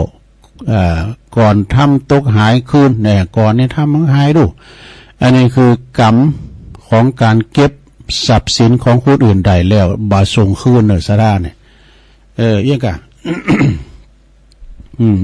มีหลายอย่างนะสะด้าอย่าโยมนะถ้าหากว่าเขาเสียเท่าหลักทรัพย์หายก็ดีจานแล้วเขาเก็บแดงเปืนเขาสูงขึ้น วันนั้นไปดินในมาเนี่ย กับอาจารย์พระครูอภิวัฒนวิกรม แล้วก็ไอหนึ่งนักคุณขับรถแล้วก็มาถึงตีปั๊มน้ำมันไปเข้าห้องน้ำกันนี่กันแล้วก็บดีจะขึ้นรถเนาะมันรถจอดออกแล้วก็จอดแล้วก็ถอยออกแล้วมันหูว่าไผเป็นไผมือถือไปตึ๊บปุ๊บจะใหญ่อันหนึ่งไปเก็บได้นะโอ้จะใหญ่แล้วก็มีฟ้าฮับอันนี้มาใครปั๊บไว้มันมีฟ้าฮับเนาะอันหนึ่งคือว่าเอาดีกว่าเนาะเอาไปไว้ที่ร้านนี่เนาะถ้าเพื่อนโทรมาก็ของเพื่อนบอกเลยค่ะเพื่อนก็ไปไว้ที่ร้านอันนี้เพื่อนเอานะกันเอาก็มือถือจะหาย ถึงไหนข้อที่สองนายกเป็นคุณใจบาปหยาบจ้าทำไมจึงได้เสวยสุขแล้วไปก็ตอบว่าจาดก่อนเพราะจาดก่อนนายกได้สร้างกุศลผลบุญไว้จาดนี้จึงได้เสวยผลบุญนั้นข้างเสวยผลบุญนั้นหมดแล้วก็จะต้องมาใจกรรมของตนเองนี่ข้อที่สามทำไมนายกจึงป่วยตายเป็นโรคจิตเพิ่นก็ตอบว่าเพราะนายกในใจแผนหุบเอามรดกตกทอดของคุณอาของเขานั่นเองนี่แล้วบ่ฮู้จักบำเพ็ญบุญกุศลเป็นคุณใจบาปหยาบจ้าดังนั้นจึงเป็นคุณป่วยตายโดยโรคจิตนี่เป็นกรรมสนองจึงขอเตือนท่านทั้งหลายที่เก็บทรัพย์สินของผู้อื่นใดแล้วก็จงส่งคืนเจ้าของได้เป็นคนอย่าได้เป็นคนโหดร้ายนะเปิดหลีกเลียงกรรมตามสนองพึงทราบไว้ว่าทำกรรมได้ไว้จะได้รับผลของกรรมนั้นเสมอจบลงไปซะนะอันนี้เป็นคติธรรมเนอะในเมตตาของหลวงปู่พระครูสุนทรสิทธิธรรมนะอุปชาของเก่ากับผมเองเนอะเพิ่นได้ไปสวรรค์แล้วนะเลยเอาของเพิ่นมาเผยแผ่นะเผยแผ่เนาะขอประกาศข่าวสารงานบุญสักหน่อยในหลวงเนอะก็ศีลหน้านี่ก็เป็นศีลมาฆะพูจาหลายวัดเลยว่าเพิ่นก็มีกิจกรรมกันหมดทุกวัดทุกว่าเนาะมีเวรเตนกันนี่อย่างที่วัดพระธาตุดอยน้อยนี่ก็ทหารจากภาค3เนาะเพิ่นก็จะมาเวรเทนเพิ่นมาก่อนนะเพิ่นจะมาวันเดือนปิงเนี่ยเพราะว่าเพิ่นจะมาก่อนสัก2 วัน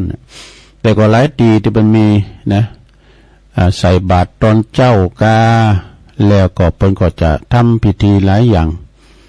จะมีการเวียนเทียนแล้วก็อันนี้โดยประชาสัมพันธ์วันมาฆบูชาขอเชิญโลมทำวัดเย็นแล้วก็นั่งสมาธิฟังพระธรรมเทศนาแล้วก็เวียนเทียนรอพระธาตุเจดีย์ที่วัดเกตกาลามวัดเกตกาลามในวันเสาร์ที่24 กุมภาพันธ์นะวันศีลบดีเวลาก็ 18.30 น.ปิ้นป่นไปที่วัดเกตกาลามอำเภอเมืองจังหวัดเชียงใหม่ในเมตตาบารมีธรรมหลวงพ่อท่านพระครูสันติพระครูสันติเด็กกันเนอะก็อย่าไปลืมเนอะสถานที่วัดเกตกาลามนะเปิ้นก็ขอฝากประกาศมาเนาะศรัทธาญาติโยมทั้งหลาย ไปกินไปตานไปลมปฏิบัติธรรมกันนะประพฤติวัดปฏิบัติธรรมกันซึ่งก็ที่วัดเกตการามเนอะพระครูหลวงพ่อพระครูสันติเจติยากรใครลืมชื่อปสุมาเนี่ยก็ไปลมกินลมตาลโดยกันนะแล้วก็หลายตีและตั้งสถาปนก็จะจัดกันเนาะสินหนานี่ก็ที่วัดฝ่าหลังด้วยเริ่มตั้งแต่22 23 24นะจะมีงานทรงน้ำพระธาตุฝ่าหลังวันมาฆบูชาโดยหลายวัดเนอะหลายวัดเดี๋ยวก็วันปุ่นก่อนก็ประกาศเต็มทีเนาะแล้วก็อันนี้ประกาศที่เมืองฝางเลยเนาะเมืองฝางนี่ก็เปิ้นก็จะมีการจัดร้องมีปล่อยหลวงแล้วก็จะร้องอายุวัฒนมงคลหลวงพ่อโดย6 รอบ72 ปีในเมตตาบารมีธรรมอาจารย์พระครูหลวงพ่อพระครูเจติยท่านพระครูหลวงพ่อสันเพิ่นก็จะมีงานเรื่องสถาเมืองปล่อยหลวงนะแบบก็เขาจะมีการทำบุญในการสื่อเต็นธรรมาสเนอะสื่อเต็นธรรมาสไฟไปตาลเต็นธรรมาสเตดน้ำเตดธรรมเนี่ยนะสถาเต็นธรรมาสแล้วก็เป็นเวลาเป็นราคาอยู่60,000เดือนก็ฮะเนาะแล้วก็เป็นมุทิตาจิตกับหลวงพ่อพระครูสุจิตานุรักษ์หลวงพ่อใหญ่เขาตัวนั้นเมืองฝางเนี่ยพระจะให้จะห้อมก็เจิญกันได้ในโรงเนอเจิญลมกินลมตาลลมให้ห้อมกันได้ถ้าไปจังเวียงป่าเป่าก็ได้หลวงพ่อหลวงปู่ด้อยเนอหรือว่าท่านมหาเสาแก้วก็ได้นะถ้าไปจังลำปางก็ท่านพระมหาสมชาติชาตปัญโยยังไงถ้ามาจังดอยหล่อนี่ก็ท่านพระครูอภิวัฒนาวิกรมนะถ้าว่าไปทางเมืองฝางก็คุณแม่จงดีเชื้อกันทานะออมกันตามแต่จีตนาเนอะเมืองฝางนี่เป็นก็จะมาปล่อยหลวงกันว่าเปิ้ลจะมาดอนจันในวันที่21เนี่ยเมืองฝางเนี่ยแม่จงดีเขานะมา1 ตู่ในลำตู่พร้อมส้มบะเขียวหวานสายน้ำผึ้งโดย30 กิโลดูอันนี้ก็คุณแม่จงดีเป็นบอกมาเนอะฉะนั้นก็ไปหับกันได้แล้วแต่เจ๊แต่แน่เนี่ยบ่ได้บักบ่ได้แบนพระเจ้าห้อมต่อได้ก็ได้จะไปกินแปดตาลโดยการที่ว่าจะซื้อแตนธรรมาสนะถวายเอาว่าเพิ่นจะมีขึ้นในวันเดือนมีนาเนี่ยนะเราก็จะไปกันสักวันไปรวมมุทิตาจิตแล้วงานปล่อยโลงด้วยนั้นก็แจ้งประกาศคือศรัทธาได้หับสาบกันจะห้อมกินห้อมตาลก็ไปตามตุลุงวาน่ะเนาะเอาละตุลุงก็จะได้พักสักกรรมกันได้ลงพักสักกรรมก่อนเดี๋ยวจะมาว่ากันต่อเนาะก็เดี๋ยวมาว่ากันต่อช่วงที่2ก็จะมาเตธรรมของตุอุ่ยหลวงปู่หลวงพ่อบุญปันปุญญะธรรมโมตุอุ่ยเฮาเนาะก็เดี๋ยวมาปะกันนำกรรมต่ออีกกันเนอเดี๋ยวมาปะกันใหม่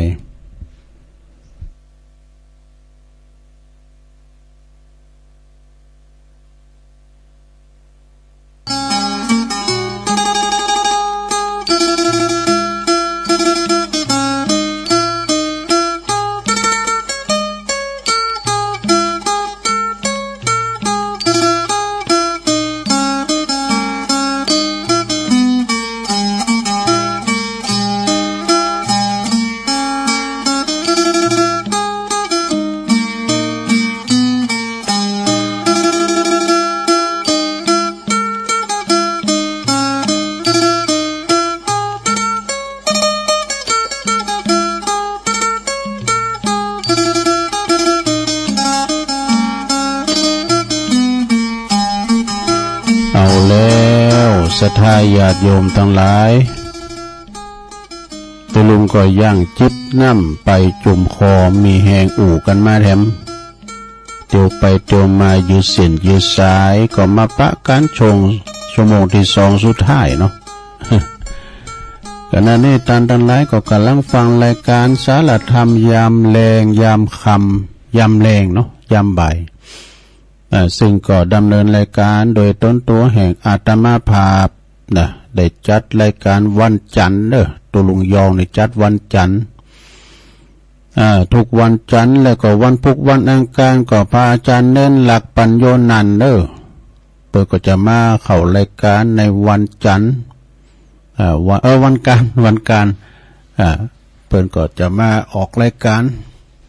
ทัดไปก็สลับสับเปลี่ยนกันไปจนถึงวันศุกร์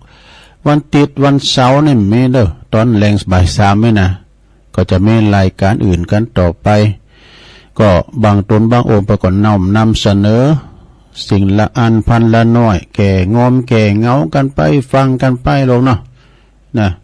ฟังกันไปเจ้าก็ลืมประกาศไปมันไก่มาเนาะเดินหาปิ้งนี่ก็22 23 24ก็มีงานบุญหลายตีที่ปุ่นนำเนาะเตียนวัดดอนจันทร์นะวัดบ้านเกิดของอาจารย์พระครูอภิวัฒนวิกรมเพิ่นก็จะมีปล่อยโลงเนอะ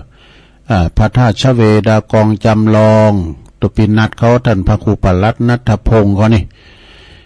เพิ่นจะมีขึ้นวันที่21เนี่ยเพิ่นจะถวายตานเสนาสนะภายในวัดนะแล้วก็วันที่24นี่เพิ่นจะแห่โคตาน23เนี่ยมันจะมีซอนะมีแพ้วแม่เข้าโตนบ่เนี่ยที่วัดดอนจันทร์ป่าจันทร์นี่เป็นหมู่บ้านโรงเรียนบ้านป่าจันทร์แต่วัดในวัดดอนจันทร์นะ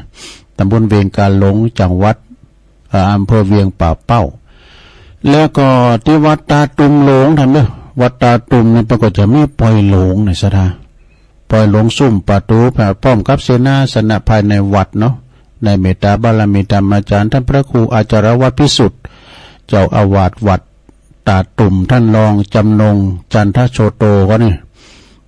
ปลงพลก็นี่ปลงทวัดใจพลก็นี่เนาะจะมีขึ้นมาทำแล้วนะ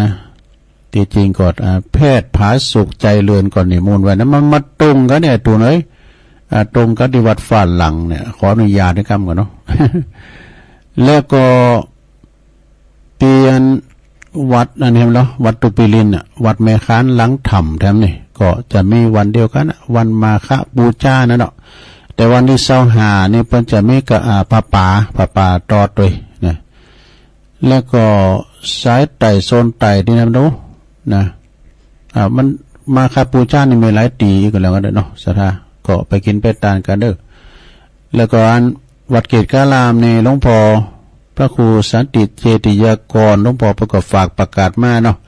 แล้วแวะไก่เคียงวัดเกศกาลามก็ปากันไปเด้อปากันไปเปิดจะมีการทำวัดเย็นนั่งสมาธิฟังธรรมเทศนาเวนเทนรอประทาเจดีที่วัดเกศกาลามเวลา 18.30 นเด้อ 6 โมงครึ่งเป็นต้นไปนะก็ไปกินไปทานกันแต่เจ้านี่ก็มีโยมเป็นมาไหวพระธาตุเนาะแล้วก็โลดทำบุญพี่น้องไตก็นายลูนนางคำยีกันเนาะแล้วก็นางไทยคำเย่เนี่ยพี่น้องห้วยโจวันแม่โจวันนะดูเพิ่นมาผ่านไปผ่านมาเนี่ยไข่ไปหันไปหูแล้วก็เลยมาไหวธาตุแล้วก็ทำบุญมาต่ออนุโมทนาเด้ออนุโมทนาด้วยเอาละตอนนี้ไปคติธรรมหลวงปู่เนาะตุอุ้ยเขานะก็ตอก3 สินอันนี้เป็นตัวจุยตัวลุงเอามาฟังแล้วก็เขาถามเหมือนกันเด้อทำหลวงตุอุ้ยนะแม่โป่งวันเด้อนี่นะหลวงตุอุ้ยหลวงพ่อบุญปันปุญญธรรมโมลองฟังก่อนเด้อลองฟังปกติธรรมเปิ่นเป็นธรรมนั่นนะปกตินี่ปุถุชนก็คือคนเฮาที่แน่นหนาไปด้วยกิเลสนะปุถุชนคนเฮาเมื่อยืนเดินนั่งนอนนะอิริยาบถ4ยืนเดินนั่งนอนเคลื่อนไหวได้เป็นธรรมดามีจิตใจก็ต้องคิดนะมีชีวิตก็ห่วงแต่ห่วงนักยึดนักก็หมดอิสรภาพนี่ตึงหาบตึงกรแล้วก็จนถึงแก่จนถึงเฒ่าชราองค์สมเด็จพระสัมมาสัมพุทธเจ้าจึงได้ตรัสไว้ว่า ในการดีดำเนินชีวิตนี่นะโดยใจสติปัญญาสตินี่เปรียบเหมือนห้ามล้อรถหรือว่าเบรกเนี่ยแล้วปัญญาเหรอ ปัญญานี่ก็หูดีหูเสเหตุและผลเนี่ยอย่าไปหักโลภโกรธหลงจนเกินปอดีเพิ่นว่านะมีอมกมัชฌิมาพอปานกลางมีปัญญาก็เหมือนไฟเหมือนสัญญาณไฟนะมีปัญญาเป็นสัญญาณไฟเหมือนเฮาใจไฟฟ้านี่มันมีตึงกุลตึงโตดมีตึงประโยชน์แล้วมันได้ประโยชน์นะมีคุณอานันต์แล้วก็มีโตดมหันต์โดยทำโตดเนี่ยถึงตายนะไฟฟ้าเนี่ยนะสดาญาติโยมทั้งหลายขนาดจ้างยังตายสดาตั้งที่จ้างเปิ้นลังควานในไฮในสวนเปิ้นตั้งไต่ตั้งกลางกูนะเปิ้นจะเอาสายไฟนะแล้วก็เอามาปิ้นติดไฟช็อตคือมันสะดุ้งนะแต่ว่าจ้างนี่มันก็ตายง่ายนี่ดีกว่าเจ้ามันเผลอ มันจะมีนะสดาญาติโยมเนาะเจ้ามันเผลอกับไปช็อตออดก้าในสำเตือนะไปตายดิ้มใจเหตุก็มีเนอะสดาเนี่ยไปลืมปิดขัดเอาก้ามทางกายไฟฟ้านี่มีทั้งคุณทั้งโทษอาจจะถึงตายถ้ามีโทษนะจำเป็นต้องมีเครื่องตัดเนี่ยเครื่องตัดก็คือเรียกว่าเซฟทีคัดเนี่ยฉันได้สติความนึกคิดจึงเป็นสิ่งที่สำคัญนะการยืนเดินนั่งนอนจะปราศจากสติให้บ่ได้ดังตีทันได้กล่าวไว้ว่า ดังที่นักปราชญ์ท่านได้กล่าวไว้ว่าสติมาปัญญาเกิดถ้าว่าสติตะเลิดจะเกิดปัญหาอีหลอวิชชานี่เข้ามาแทนตีเพราะเหตุนี้คุณที่มีสติพยาปัญญามีสมาธิสามารถดำรงชีวิตโดยปกติสุขกว่าคุณที่ขาดคุณธรรมนะคือขาดสติปัญญานั่นเองขาดความดำริติตรองพลั้งเผลอหักห้ามอารมณ์บ่ได้นะเลยเข้าทำนองที่ว่าจำเตอเปิ้นได้เกิดได้สร้างนั่นไงเนาะ ไปถามเบิ่นหรอไปถามเบิ่นว่าอย่าเยี่ยมไปวัดไปเฮาก็ไปอยู่นะ หลังไอ้วัดก็เขาเราก็กินศีลก็ถือบุญก็หาบาปก็แบก อันนี้เป็นวายนะบุญก็วัดก็เข้าเราก็กินว่ะศีลก็ถือว่ะบุญก็หาบาปก็แบกด้วยเอากูอย่างเอาบาปเป็นทุนนะเอาบาปเป็นทุนเอาบุญเป็นกำให้นี่ผลสุดท้ายความดีสูญเสียหมดถ้าเปรียบเหมือนน้ำเนาะน้ำขุ่นก็มีหลงเนาะน้ำใสก็มีตกตะกอนก็มีคุณเฮามีหลายระดับนะซะนะบางคุณเนี่ยก็โฮมกินโฮมตานบางคุณแม่นว่าเปิ้นแต่เมาไอ้ล่ะเปิ้นก็ยังไปวัดอยู่ก็มีนะเพราะว่าหันวัดเนี่ยเป็นตีทำบุญก็ไปบางคนเนี่ยก็ไม่ได้ไปวัดแต่ว่ามีงานทางบ้านทางจองงานศพงานสากินแขกแต่งงานจอยเปิ้นติมตีเนี่ยมีรถมีลาก็คุ้นโตคุ้นเต้นมาจอยกันนี่ทำบุญแต่ละทีแต่ละแต่ละอย่างเมื่อว่างานวัดงานว่างานบ้านก็ตามเด้อต้องจำเป็นต้องมีมรรคนายกนี่ปอาจารย์นะที่เปิ้นกล่าวเว้นตาลก้าอย่างนะเปิ้นก็จะเอาน้ำขมิ้นซุมปอยนะยอตาลขอสุมาลาโตดที่ได้ลงลำกรรมเกินยังกายอยากกรรมวจีกรรมมาโนกรรมนะเกิดพอว่าสำเตอก็ได้ยกที่ต่ำได้ย่ำที่สูงเนี่ยพอจานปดึงหำไปหรอเนาะตานว่าใจเป็นนายนะกายเป็นบ่าวโตนี่เป็นนางสาวอันนี้ใจเป็นนายนะกายเป็นบ่าวนะใจกับกายนี่มันแยกกันดูซะนะกายนี่เป็นลูกน้องอยู่นะใจนี่เป็นนายเนี่ยใจเป็นผู้บังคับบัญชากายเป็นผู้รับใจนะ ใจจึงเป็นตัวสำคัญเป็นตัวสำคัญในตัวคุณนะใจนะใจจึงเป็นตัวสำคัญในใจคุณเฮาในคุณเฮาบางเฮาหมดใจมันใส่แบบนี้เหรอใจใส่เอาบ่เนี่ยเฮามิใจคือเฮาก็ตายนะใจคิดดีก็มีความสุขเนี่ยถ้าใจเฮาคิดร้ายผิดศีลผิดธรรมก็เป็นตุกทั้งหมดกายก็พลอยรับผลกรรมไปตัวยแล้วจะแล้วแต่จะมากจะน้อยนะศรัทธาท่านสาธุชนทั้งหลาย ท่านผู้ฟังทั้งหลาย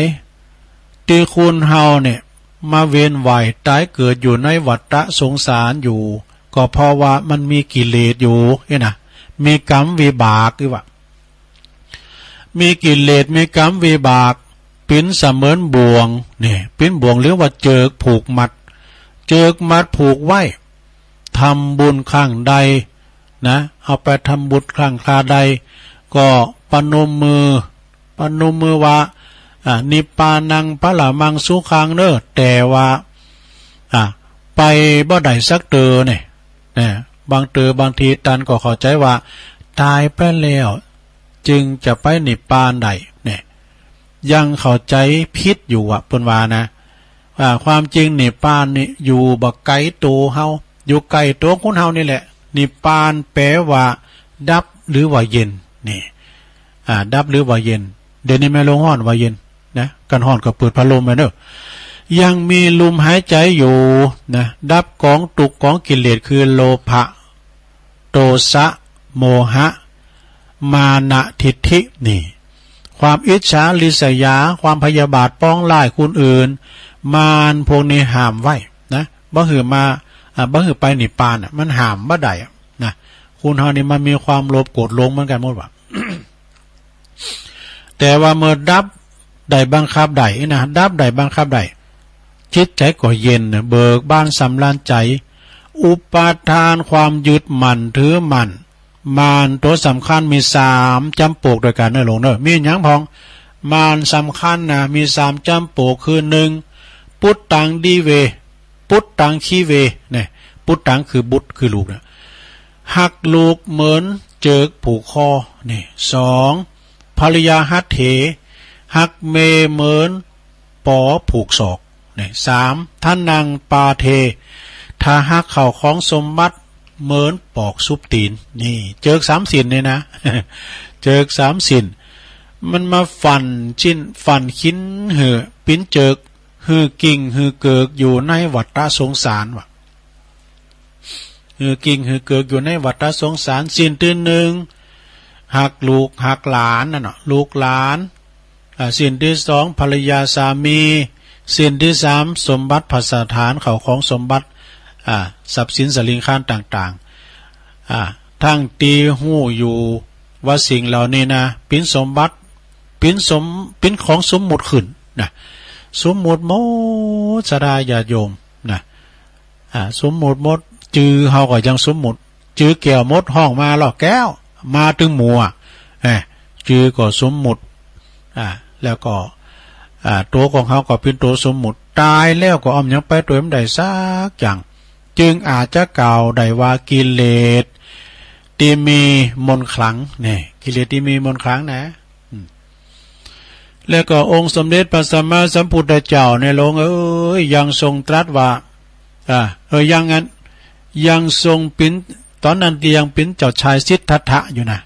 ได้ออกโบสถ์นะยังตอนนั้นยังไม่ได้ออกโบสถ์ก็ทรงเบื่อหน่ายบ่วงม่านถึง3นี่แล้วนะเปิ้นเบื่อหน่ายสงสารดู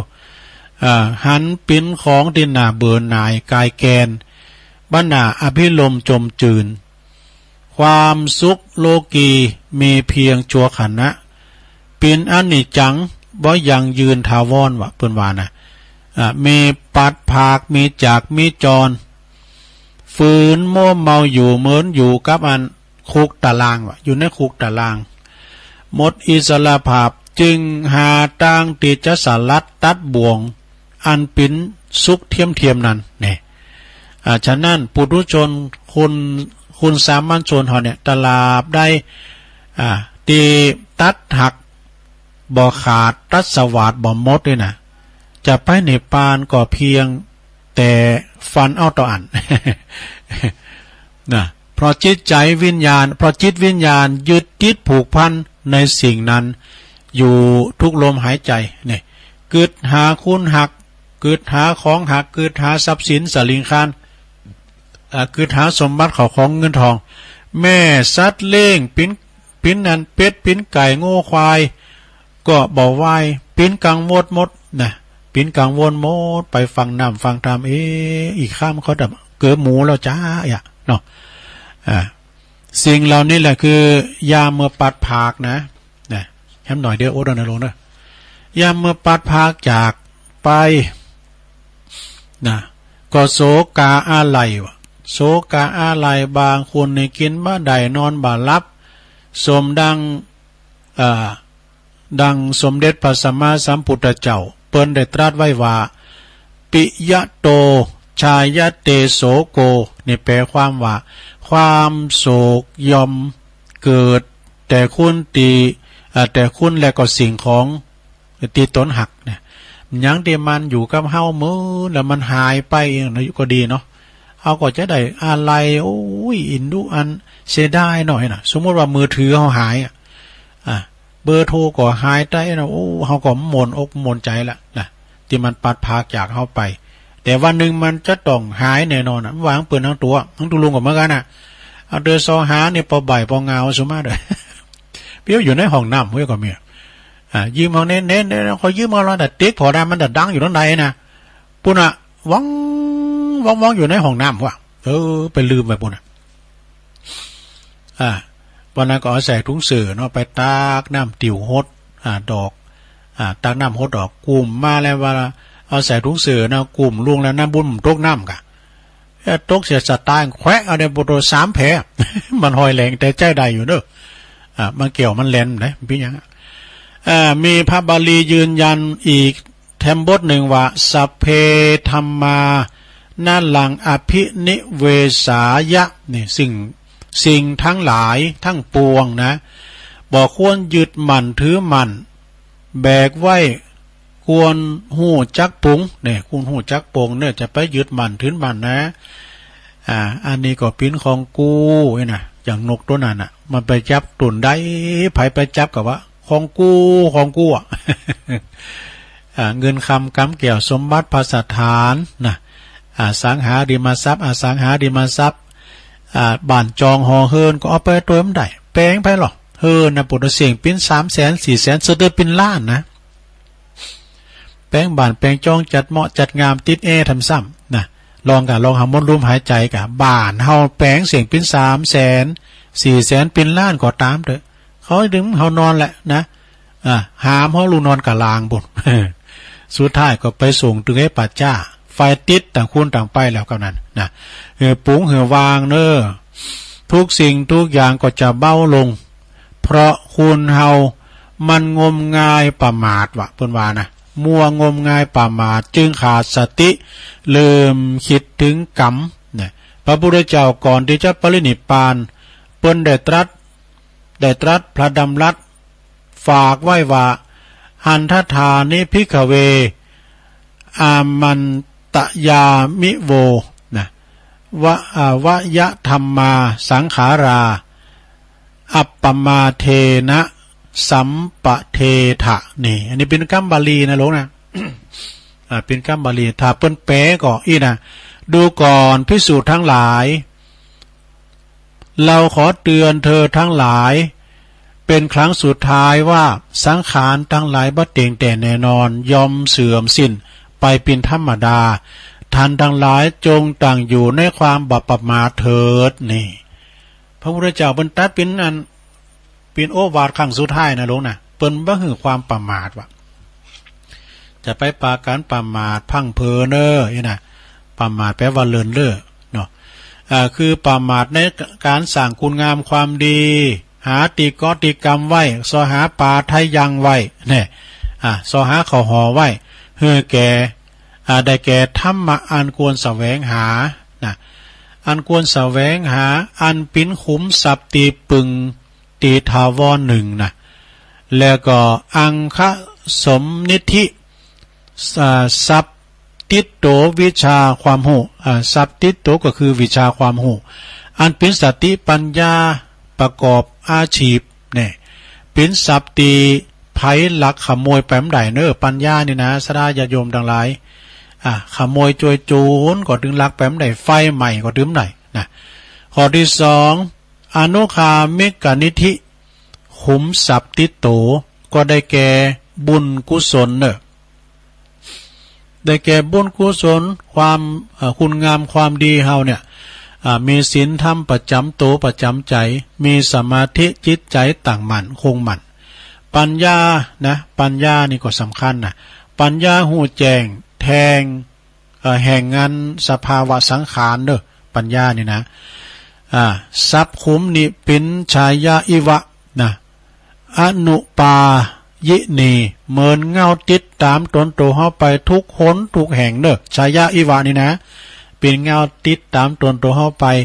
กูหนกูแห่งจุนตายไปสู่โลกหน้าส่วนสัพติโตแก่ได้แก่กันส่วนสัพติได้แก่ที่ได้แก่ที่ดินที่นาก็ตามทรัพย์เคลื่อนไหวก็ดีหรือว่ามีญาติพี่น้องแก้วแหวนเงินทองจ้างม้าโง่ควายบ้านจองหอเฮิรนตึกลำก็ดีลดลาพาหนะนะบ่สามารถที่จะนำติดตัวไปได้นะต้องละไว้ทิ้งเป็นของสาธารคือสาธารณะเป็นสมบัติของลูกของหลานไปเนาะบุญหือผลคือความสุขกายสบายใจบาปติดตามไปซ้ำเติมเพิ่มตุกดังที่ได้จี้แจงมาจะจบแล้วนี่นะศรัทธาสาธุชนทั้งหลายพึงรีบโขนขวายวะรีบโขนขวายหาตีปึงอันจีลังยังยืนเนอะยึดเลิกยึดมันถือมันในวัตถุสิ่งของเสมินเอาเจิกเอาเจิกมาเอาตอกสามสินเอาตอกสามสินมาผูกมัดติดติ้นติดมือไว้นะจนบ้าใดไปจำศีลภาวนาลำไปนะเข้าวาสาสามเดินก็มีอยู่12ศีลนะเนาะเป็นว่ามี12ศีลก็ยังเกิดอยากจะไปวัดแต่เนอก่อนหน้าคิดดังตีตุลุงได้แสดงมาเนาะเป็นบางส่วนบางข้อก็สมควรแก่กาลเวลาในเรื่องเจิก3ศีลมัดเรื่องเจิก3ศีลมัดไว้บ่ไม้ ในอวสานแห่งการแห่งพระธรรมเทศนานี่นะโดยเดชานุภาพแห่งคุณภาษีรัตนตรัยคุณเกี่ยวเจ้าทั้ง3ประการแล้วก็โดยอำนาจบุญกุศลติทานทั้งหลายได้กระทำมาในวันนี้ก็ดีจงเป็นพลวะปัจจัยดลบานดาลหือตานทั้งหลายได้ประสบแต่ความสุขความเจริญสมหวังในสิ่งที่พึงปรารถนาและก็หือเจริญโดยอายุวันนะสุขภาลปฏิภาณธนสารสมบัติตลอดทุกทิวาราตรีการเทินแสดงธรรมเทศนามาก่อสมควรแก่กาลเวลาก็ขอสมมุติยุติลงปรุงไว้เพลงตวีเอวังก็มีด้วยประกาศชนีสาธุเอาแล้วจบลงไปศรัทธานะตอก3ศีลเป็นธรรมของตุอุ้ยเนอหลวงปู่บุญปันปุญญธรรมโมปนอยู่ปุ้นอยู่วัดแม่โป่งบนเนี่ยเป็นมอบไม้ถวายตุลุงเอามาเผยแผ่เอาปอนทำไม่เกินนะลงนะสัพปิติโยวิวัจจันตุสัพพะโลโกวินาศตุมาเตภวัตวันตรายโยสุขีติขายุโกภวะอาภิวาตานาสีลิสานิจังวุตตาปัจจายโนจัตตาโลธรรมาวตันติอายุวันโนสุขังปะลังเอาแล้ว ก็ฟังกันไปเพลินๆนะสนะเนาะไปเขตจะไปเคียงเขตไปฟังอันไปนะมาพิจารณาไปนำธรรมคำสอนของพระสัมมาสัมพุทธเจ้านี่ไม่นัก80,000 พระธรรมขันธ์เนาะ ครูบาอาจารย์เพิ่นก็ได้น้อมนำมาเอามาอู่จ้าเอามาเตถือศรัทธาได้ฟังกันไปนะไผโหมก็ฟังไผโหมก็เป็นสังพองมันโหมเหมือนกันแล้วเนาะพองก็โหมฟังธรรมพองก็โหมฟังซอฟังซอฟังจ่อยฟังเพลงเอกฟังนิยายเนี่ยมันเหมือนกันเนาะคนรักเปิ้นซอฟังเพลงเปิ้นโหมฟังเพลงนักเลงเปิ้นซอฟังข่าวคุณถึงใจบ่าวโหมฟังซอคุณหมอกำเปิ้งกำป้อซอฟังนิยาย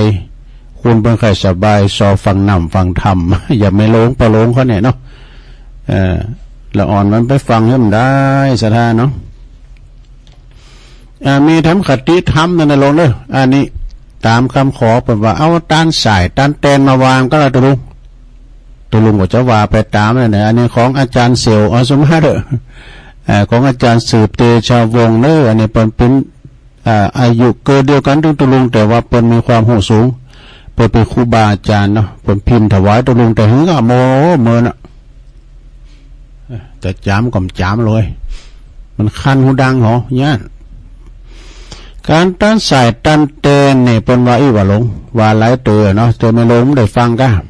ผู้ได้สั่งบาปสั่งกรรมไว้โดยว่าไปการว่าไปเบียดเบียนเนาะชีวิตแห่งสัตว์ทั้งหลายซึ่งมีชีวิตอื่นๆไม่ว่าจะเป็นมีชีวิตเดินเหินไปไหนก็ได้เดินเหินไปไหนก็ได้ไม่ว่าจะเป็นพืชหรือว่าสัตว์นี่โดยความตั้งใจก็ดีโดยความบ่ตั้งใจก็ดีหรือว่าโดยความจำเป็นในการดำรงชีวิตพ่อบ้านแม่บ้านก็ดีคุณหนุ่มคุณสาวคุณเฒ่าคุณแก่สมควรที่จะต้านสายต้านเตนนู่ มันจะตุลุมาแปลงกินนะเปว่าจะได้หมดเวรหมดกรรมกันนะยกตัวอย่างเช่นว่าการสั่งกรรมดังต่อไปนี้เด้อนี่เธอก็ไปเด็ดพักเนี่ยพักนี่มันมีชีวิตนะหลงแล้วมันได้ใส่น้ำมาหรอเนาะพักละพักแคบเนี้ยก็ตามเนาะพักกาดก็ตามนะหิวหมดอ่ะนะตายไม่ได้อ่ะขนาดเป็นไปเก็บดอกเนี่ยไปวัดไปยังขอนะฮักกิ่งโกลุงมากิ่งกาลาจากตุ่นลุนจากใบขาคอเจิ้นไปนิปานเสตัวเจ้า กำขอดอกไม้ไปวัดนะเนาะอันนี้มันขอตำผึ่งตำพังกับไปเด็ดเลยเนาะเด็ดพักฮักหน่อสายกวางใส่หายใส่ไส้ไปยิงนกพกยิงหนูแตงหูเย็นนะแล้วก็ไปไต่อึ่งไปไต่กบไปไต่เขต2 เฮ็ดนี่2 เฮ็ดนี่ก็แน่เหมือนกันนะ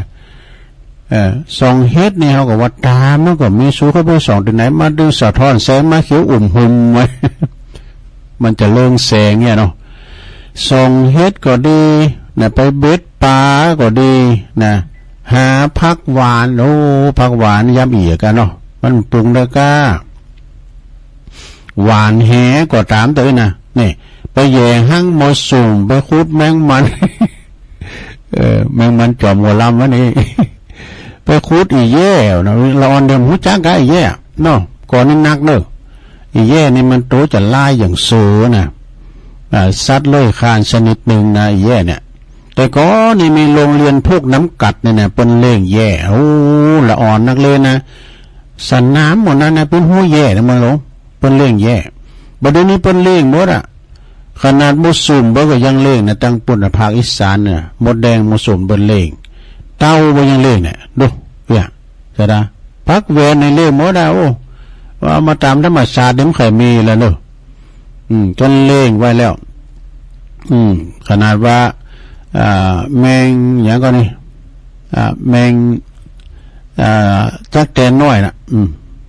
จีหีด ก็เล่งเนาะเพราะว่าจะปืนแย่ห้างมดสุ่มก็คุดแมงมัน คุดแย่คุดเงาะจ่าลูกเงาะจ่าก็มีว่ะส่องหาจี้กุง จี้กุงก็มีหรอลงทุนคุดแมงมันนี่สุ่มหมูข่าโง่บุบหัวควายดู เต็ดหญ้าข่าหญ้าไอ้เนาะแล้วก็พ่นยาข่าแมลงเนี่ยไปส่องแมงนูน ไปหุมจุนไก่บังคับลำไยออกดอกเนาะโอ้เอาสารบังคับลำไยออกดอกก็ได้ก็มีส่วนว่าหั่นแล้วก็ไปออดปลาไปสอดปลาวะไปสอนอีหกมีประมาณว่า30อย่างนี่นะคือตั้งสายตั้งเตนนั่นด้วยวะ การตั้งสายตั้งเตนนั้นก็โดยว่าใส่ยอดปัจจัยเฮต่อได้อย่างละบาทก็ได้2 บาทก็ได้5 บาทก็ได้หรือว่า10 บาทแล้วแต่ตามความตั้งใจของตันบาปกรรมที่ทำก็จะหมดหายไป อันนี้ก็น่าคิดเหมือนกันนะหลวงนะอันนี้การตั้งสายตั้งเตนนะหลวงได้รับความอนุเคราะห์จากอาจารย์สืบเตชะวงศ์ข้าราชการบำนาญเขาเนาะพุทธิธรรมคนเดิมก็ว่าคนรักดีนี่เนี่ยมันจะต้องมีชนะหลายอย่างชนะอื่นชนะไกลก็ยังบัดเตาชนะใจตนเองนะชนะขาซึกที่อื่นที่ไกลก็ตามเด้อนะเอาชนะได้ยังชนะเตาชนะใจเขาได้นะเพราะว่าชนะกายก็ต้องออกกำลังเนี่ยกายเฮาเนี่ยการทำบันนอนเป็นนั่งหยังล่ำไปออกบ่าออกแห้งไงก็ดีนะได้ออกกำลังเนี่ยมันก็จับแต่เป็นงอยมันก็หาเนาะต้องหาทางออกกำลังขยับขยายกายตัวเฮาเรียกว่าออกกำลังเพราะว่าสุขภาพดีไม่มีขายถ้าอยากได้ต้องออกกำลังก็นะอย่างวัดตุลุงเขาก็กวาดว่าไปออกกำลังเขียน จะฮกจะเลนก็พึ่งได้ออกกำลังเขียนพงกาติ่วน้ำฮดดอกพงกานะเคลื่อนไหวตลอดเวลาชนะกายด้วยการออกกำลังแล้วก็ชนะโรคด้วยการรู้จักกินต้องรู้จักกินนะไปกินสัมโพสัมปะบ่ได้นะลงนะตัวโรคพยาธิบสู่เป็นกวายเผือกน้ำปูกันนี่ จะไปนอนหงยานะชนะโรคโดยการรู้จักกินของได้ที่มันถูกโรคเขาจะไปกินนะของมากระตัวนะก็มากการกินไปแล้วมันคุ้มมันวิทย์การวิ่งงานไปนอนหงยาทั้งหลายเปิงคุ้มไปนอนตัวเฝ้าแล้ว ชนะโรคต้องรู้จักกินหลีกเลี่ยงมันจะไปกินมันแล้วก็ชนะคนต้องรู้จักเป็นผู้ให้นะคุณที่ขอเนี่ยเราชนะผู้ขอด้วยการให้หือไปริกทั้งหน่อยมันก็ดึงอายไปมันก็จะได้หือไอ้บองไอ้กันชนะมิตรต้องช่วยเหลือกันนี่มิตรเกี่ยวสหายค่ำนี่เอาแต่มีชนะใจอยู่กลางใจเขาต้องช่วยเหลือเขาตกตุกได้ยากมากานี่ก็ช่วยแบ่งเบาภาระแบ่งใบมีนักก็แบ่งปันกันไปนะเรียกว่าจาคะชนะศัตรูนี่เหรอ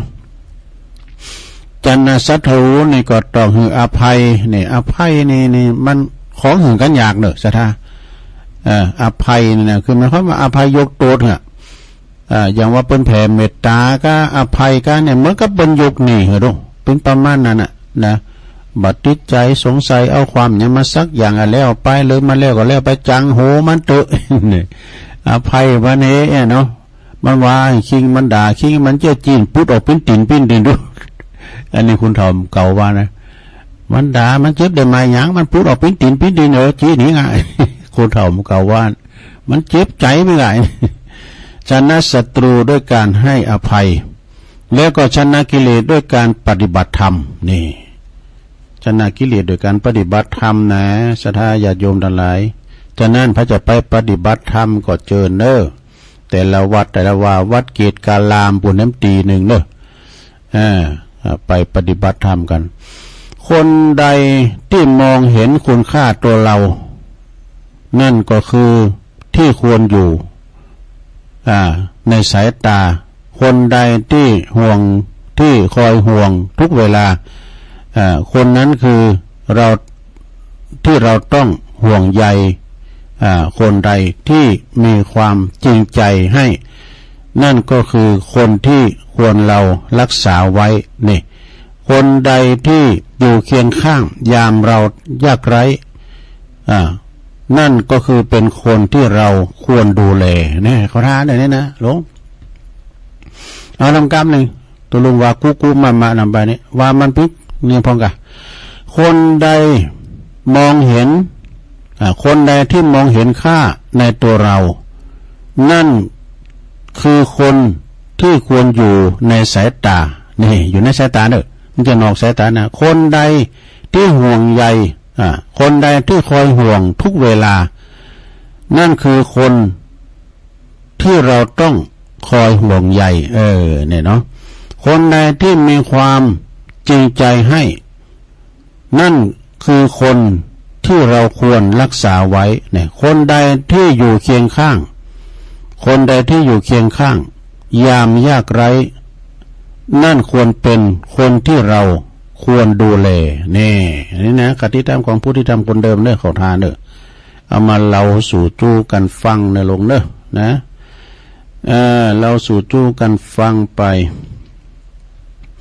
เดี๋ยวตุลุงกับล่องตักตันลายก็มีลายอยู่เนอะสะท้าไอ้บรรจงกันถ้าวงพี่น้องนำดิบเนอเนอะฟังอยู่เนอะตุลุงเนี่ยไอ้บรรจงในปัญญูนำดิบเนอเป็นฟังตลอดแล้วก็มีแม่แดงอัมพรจากเต็นดอกไม้จอมตองแม่สีทรชัยประการคุณยายจันแม่จันเลื่อนใสเนอะอันนี้เป็นอยู่เวงตาการเนอะฟังอยู่อุ้ยสาวคุ้มตะวันฟังอยู่เนอะอุ้ยสาวนี่เป็นอยู่เมืองวะปุ่นนะลงเนื้อกันเนาะแล้วก็แม่ครูเกษณีนะวัดเหล่ามนทาทิพย์60กลุ่มเทพารักษ์22วัดพรหมมงคล23เนี่ยแล้วก็เมตตาธรรมหลวงพ่อพระครูสันติเจติยากรวัดเกตการามไหวสานะครับเนอแม่ยายบุญวงดีจากพระเจ้าเลื่อมแล้วก็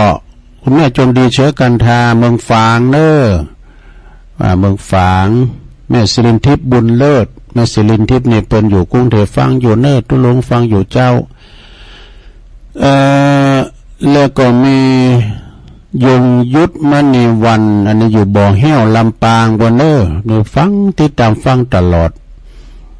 ยงยุพินหอมอลาปีน้อยนี่ก็ฟังจากแม่โยกเนอกลางเวียงเจียงใหม่เนอนะแล้วก็แม่เดินเพนทิมวางแม่เดินเพนเนี่ยเป็นอยู่น้องหานน้ำบ่อหลงฟังอยู่เนอเจ้าตุลุงปลงสุมเมธเนี่ยแก่เก่าเนอตุลุงฟังอยู่นะครับปลงสุมเมธอินตะแก้วฉันกำแพงบุญนะฉันกำแพงก็ฟังอยู่นะก็ต้องขอบคุณเนอที่เป็นได้ฟังกันในวันพุกนี้ก็ติดตามฟังตังปาจารย์เน้นหลักแต่แม่ชีกันท่านีสายญาติด้วยเนาะสามเณรเอาหลักนี่ก็ตุลุงก็ติดตามฟังฟังเมื่อคืนนี่พินทาตัวกันรับเฝ้าฟังยำแรงยำเจ้านะแต่เมื่อก่อนยังตื่นเจ้าอยู่เนาะศรัทธาญาโยมเวลาว่าเขาฟังแล้วก็เอามาคิดมาดูว่าแต่ลืมไปเดี๋ยวตุปีเลินเป็นฝากประกาศมาตุปีเลินเป็นฝากประกาศมาเนอะปุ่นน่ะดอยถาดปุ่นน่ะแต่ก็พอเกือบลืมเนาะเพิ่นก็ขอเชิญรวมทำบุญเพื่อจะมีการเข้าลุกขมูลปฏิบัติธรรมประเพณีถวายเดียวกันเนอะถวายถวายพุ่มไหวสาสักการะบูชาหลวงพ่อใหญ่พระใหญ่เนอะพระใหญ่นี่เปิ้นก็ดอยถัดในวันที่ระหว่างวันที่22ถึง25กุมภาเนอะที่วัดพระธาตุศรีมหาโพธิ์ตะโพธารามพระใหญ่ก็ตำบลโป่งน้ำร้อนนะเมืองฝางบนเนอะในวันที่24วันเสาร์ในวันเดือนปิงนั้นก็จะมีการแข่งบอกไฟเนอะแข่งบอกไฟดอกแบบซับเป้แบบโลดโผนนะ ก็เวลา20 นาฬิกาก็ไปลุงทะเบนก็คือ8 โมงขึ้นไปลุงทะเบนกันแล้วก็กาหางนี่ก็บอกละ100 ลุงทะเบนแล้วก็บอกละ100 บาทนะเวลา8 โมงครึ่งนี่ก็จับฉลากรวมกันแข่งขันแล้วก็รางวัลที่1 3 ปัน2 ปัน1 ปันรางวัลชมเชยมี2 รางวัลละ500 บาทนี่ติดต่อสอบถามกันได้เนอะที่วัดปุณณะ วดศรีมหาโพธิ์ตะโปธารามหลวงพ่อใหญ่บุญนะเมืองฝางเนอะตัวปิเลินเปิ้นก็ฝากประกาศมาหรือว่าจะติดต่อสอบถามก็เบอร์ตัวปิเลินก็0863466955ตัวปิเลินเนอะอันนี้ก็คณะกรรมการตีมั่นคงแต่เนาะก็คือกรรมการที่ตรงฉินก็คือท่านพระครูวินัยธรพิเชษฐ์โพธิจันทร์นะประวัติตุตั้มเมืองฝางไงดอกเป็นกรรมการตัดสินเจิญเด้อสดาเด้อในคืนวันเสาร์ที่24กุมภาพันธ์แข่งขันบอกไฟดอกแบบสเปรย์ชนิดสเปรย์แบบโลดโผนนะที่วัดดอยถาดบนเนินตะโปธารามติดต่อสอบถามได้เนาะก็เปิ้นจะมีงานโดยนะ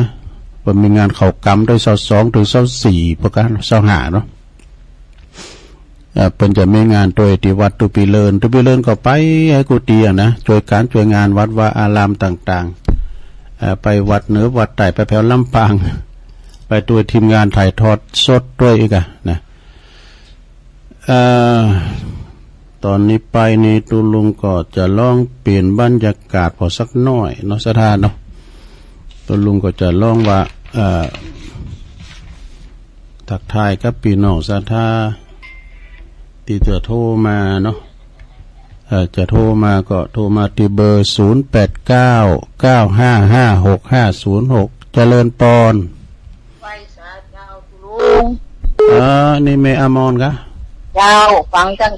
แรกละฟังทำป้อนโยทำตุอุ้ยเนาะถ้าตุอุ้ยเนาะสาระก็ดีอยู่ไปเดียวการงานก็นักหน่อยเดินเพลงนี่นักขนาดได้มาค่านี่หลายตีเนอะมาค่าหลายตีเหมือนกันแต่เขาบอกมีว่าทักกาด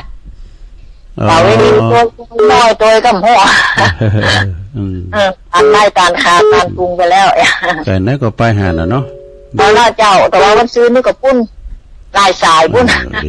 ดีนะไม่เอามอนเนอเจ้าแม่ฟังอยู่เนอะตัวไปปุ้นก็จะหอมก็อยู่เนอะเจริญปอนไปจะหอมก็หอมได้นะเจริญปอนครับตัวลุงครับน้องเบลเนาะชัดเจนนี่เนาะเดี๋ยวว่าชัดเจนดีให้กำลังใจตัวลุงครับผมเจริญปอนครับเจริญปอนเจ้าฟังอยู่เนอะท่านนั่นเนอะชัดเจนดีเนอะเจ้าจันสีเนาะเจ้าสุขาแจงหัวดินเจ้ายินดีนะแม่เจ้าสาธุเจ้าสาธุเจริญปอนมาสาเจ้าทุงนันอุ้ยอินไม่สาบเสมอเจ้าไม่อุ้ยฟังก็ร้อนนะเจ้า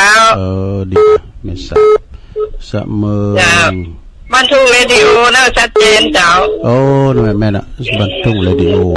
เจ้าเป็นกำลังใจตลุงตลอดนะเจ้าอนุโมทนาสาธุ0899555656เจริญปอนมาที่การจัดดูยายพรเนาะเจ้าร้องวัวแดงสันกำแพงเชียงใหม่ไม่มีประกาศไม่มีเลยชัดเจนเลยเนาะชัดเจนดียายพรนางดื้อ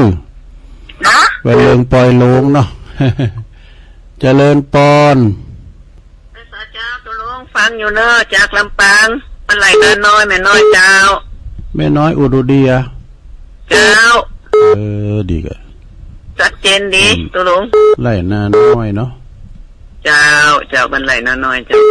ฟังบุญญาวาสนะแม่เนาะบุญญาวาสเจ้าฟังบุญญาวาสเจ้า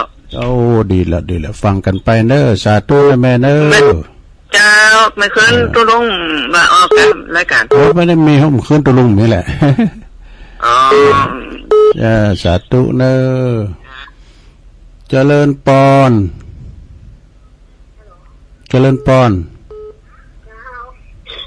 ตอนใดตั้งใดอันนั้นอยู่ในโทรบอกให้ตีชัดเจนเนี่ยนะแม่เนาะของแป้นเจ้าฮะปนีเจ้า ปานนี้อยู่บ้านไหนก่อนแม่บ้านน้องเต็นน้องเต็นเด็กน้องเต็นเนาะ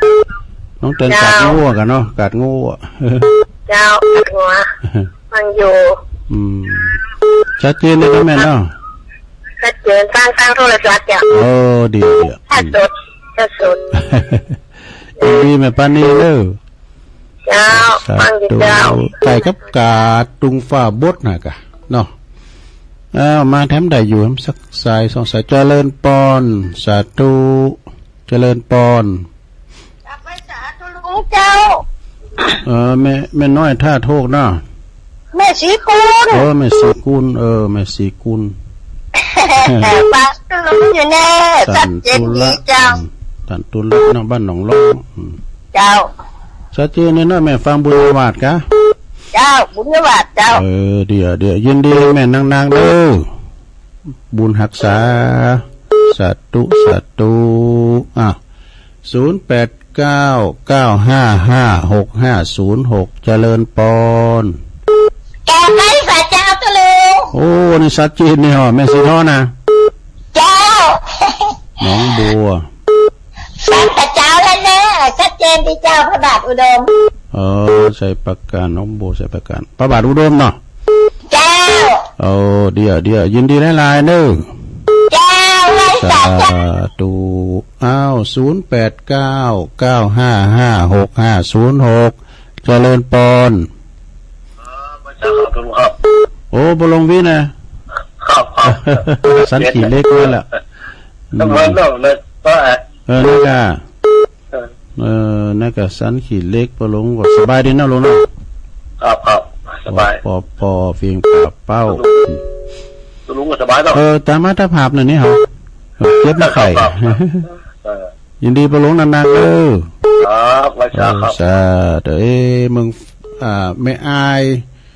แต่งานเนาะหน้านุ่งสูงซ่องมันอยู่สบายดีกันเนาะเจริญปอนอาการเนี่ยก็ดีหลวงพ่อกฤษเนาะอาการแย่ใจเนี่ยตามยุ่งหลวงพ่อกฤษพุทธอุทยานปางโมสู้มันไม่ไหวคัดจมูกด้วยเป็นหมอกควันนะหลวงพ่อเนาะเป็นหมอกควันบางทีก็มลภาวะนะ PM 2.5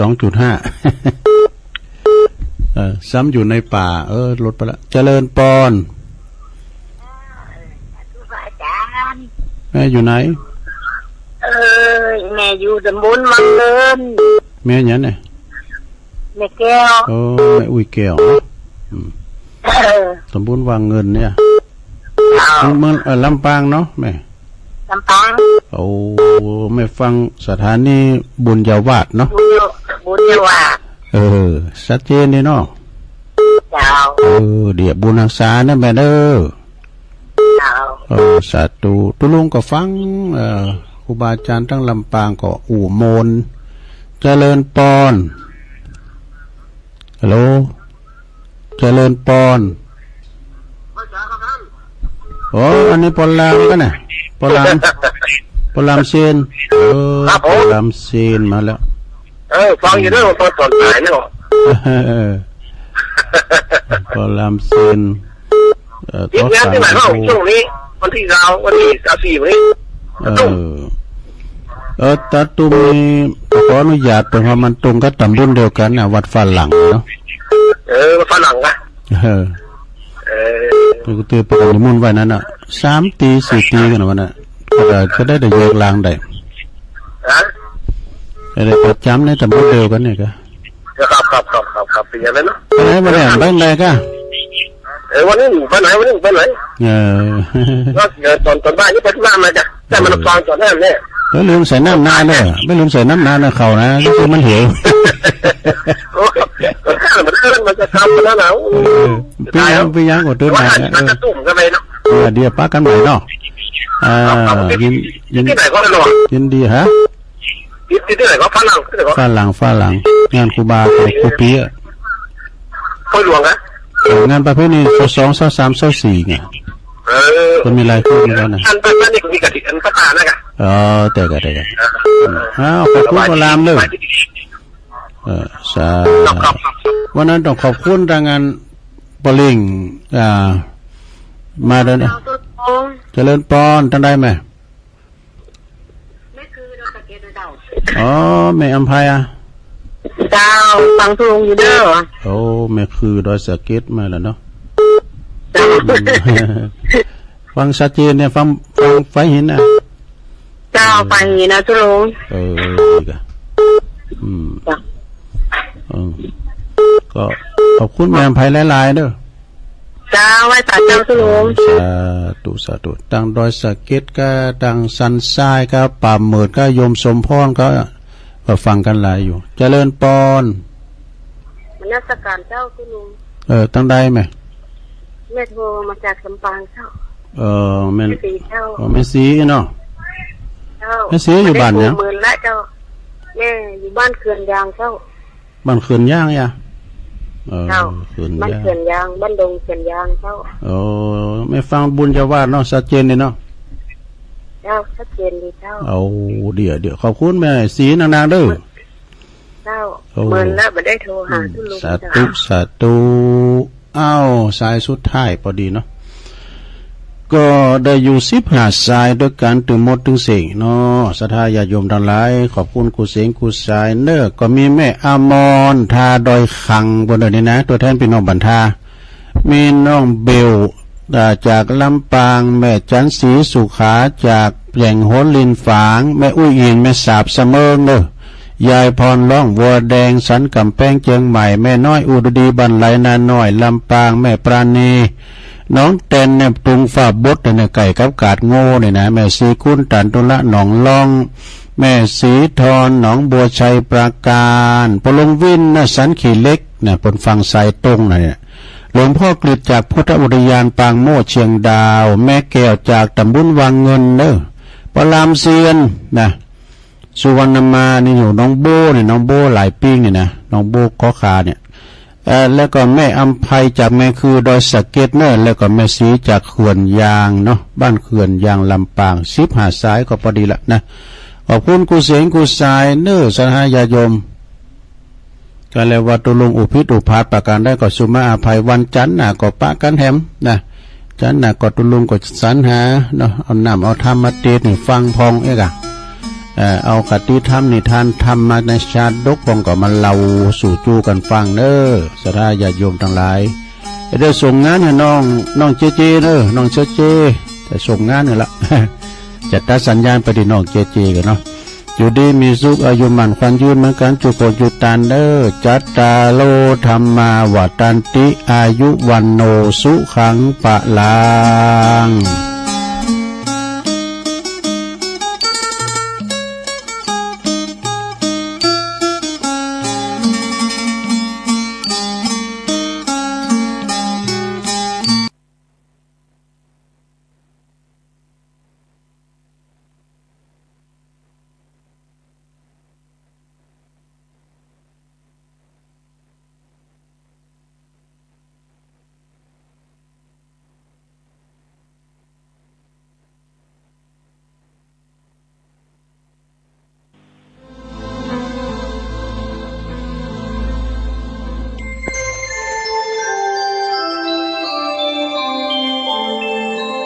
ขณะนี้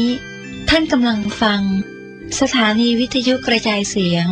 FM 104.5 เมกะเฮิรตซ์นะโมตัสสะภะคะวะโตอะระหะโตสัมมาสัมพุทธัสสะขอความนอบน้อมจงมีแด่องค์สมเด็จพระบรมศาสดาสัมมาสัมพุทธเจ้าพระธรรมและพระอริยสงฆ์สาวกทั้งหลายขอเจริญพรกับคณะศรัทธาญาติโยมสาธุชนทุกท่านวันนี้อาตมาภาพก็จะได้นำเอาเรื่องของบัณฑิตสามเณรอันมีมาในกุฏกนิกายธรรมบทพระสุตตันตปิฎกมาอธิบายชี้แจงแสดงให้กับคณะศรัทธาญาติโยมสาธุชนทุกท่านซึ่งเป็นตอนที่2ดำเนินความว่าเศรษฐีมหาทุกขตานั้นเมื่อสร้างบ้านเสร็จแล้ว ได้ทำบุญถวายมหาทานแก่ภิกษุสงฆ์มีพระพุทธเจ้าเป็นประมุขตลอดเวลา7 วันแม้ต่อแต่นั้นมาเศรษฐีนั้นก็ได้บำเพ็ญบุญจนตลอดอายุเมื่อสิ้นอายุไขแล้วก็ได้ไปบังเกิดบนเทวโลกสถานเสวยทิพยสมบัติอยู่สิ้นการพุทธันดรหนึ่งครั้นต่อมาในศาสนาของพระสมณโคดมพระบรมศาสดานี้จุติจากเทวโลกแล้วมาถือปฏิสนธิในครรภ์ของธิดาคนใหญ่ในตระกูลโยมอุปถากของท่านพระสารีบุตรเถระผู้อัครสาวกอัฏฐสามาตาปิตโรจำเนียนการต่อมามารดาบิดาทั้งสองครั้นได้ทราบว่าธิดาตั้งครรภ์ก็ได้ให้การบริหารรักษาครรภ์เป็นอย่างดีโดยสมัยต่อมานางได้เกิดแพ้ท้องขึ้นดังนี้ว่าฉะไหนหนอเราพึงได้ถวายทานด้วยรสปลาตะเพียนแก่พระภิกษุ500มีพระธรรมเสนาบดีเป็นประธานนุ่งห่มผ้ากาสาวะที่ท้ายอาสนะสงฆ์รับประทานอาหารที่เหลือเศษของภิกษุทั้งหลายธิดานั้นได้เรียนความแก่มารดาบิดาแล้วได้ถวายทานเหมือนเช่นนั้นแล้วความแพ้ท้องก็หายไปต่อแต่นั้นมาแม้ในงานมงคลอื่นๆถึง7 ครั้งมารดาบิดาของนางก็ได้เลี้ยงพระสงฆ์500 องค์ซึ่งพระธรรมเสนาบดีเป็นประธานด้วยรสแห่งปลาตะเพียนเช่นนั้นเหมือนกันทั้งหมดพึงทราบโดยในที่ได้พรรณนามาแล้วในเรื่องติสสกุมารก็เหตุทั้งนี้เป็นเพราะอานิสงส์แห่งการถวายทานด้วยปลาตะเพียนที่ทารกนี้ได้ถวายแล้วในการที่ตนเกิดเป็นนายมหาทุกตะนั่นแลจำเนียนการต่อมาเมื่อเด็กนั้นคลอดแล้วในวันที่จะตั้งชื่อเด็กมารดาเรียนกับพระสารีบุตรเถระว่าพระผู้เป็นเจ้าผู้เจริญขอนิมนต์พระผู้เป็นเจ้าพระคุณเจ้ากรุณาให้สิกขาบทแก่ทาสของท่านด้วยเถิดเจ้าค่ะพระเถระจึงถามว่าเด็กนี้ชื่ออะไรมารดาเด็กกราบเรียนว่าพระผู้เป็นเจ้าผู้เจริญตั้งแต่เวลาที่เด็กนี้มาถือปฏิสนธิในครรภ์แม้คนที่พูดไม่ค่อยจะได้ในบ้านนี้ก็เกิดเป็นบัณฑิตกันขึ้นมาเพราะฉะนั้นบุตรของดิฉันควรจะมีชื่อว่าบัณฑิตนั่นแหละเจ้าค่ะพระเถระเมื่อได้ยินเช่นนั้นจึงได้ให้สิกขาบททั้งหลายแก่เด็กบัณฑิตนั้นอันหนึ่งตั้งแต่วันนั้นวันที่เด็กบัณฑิตนั้นคลอดมามารดาของเขาได้ตั้งใจไว้ว่า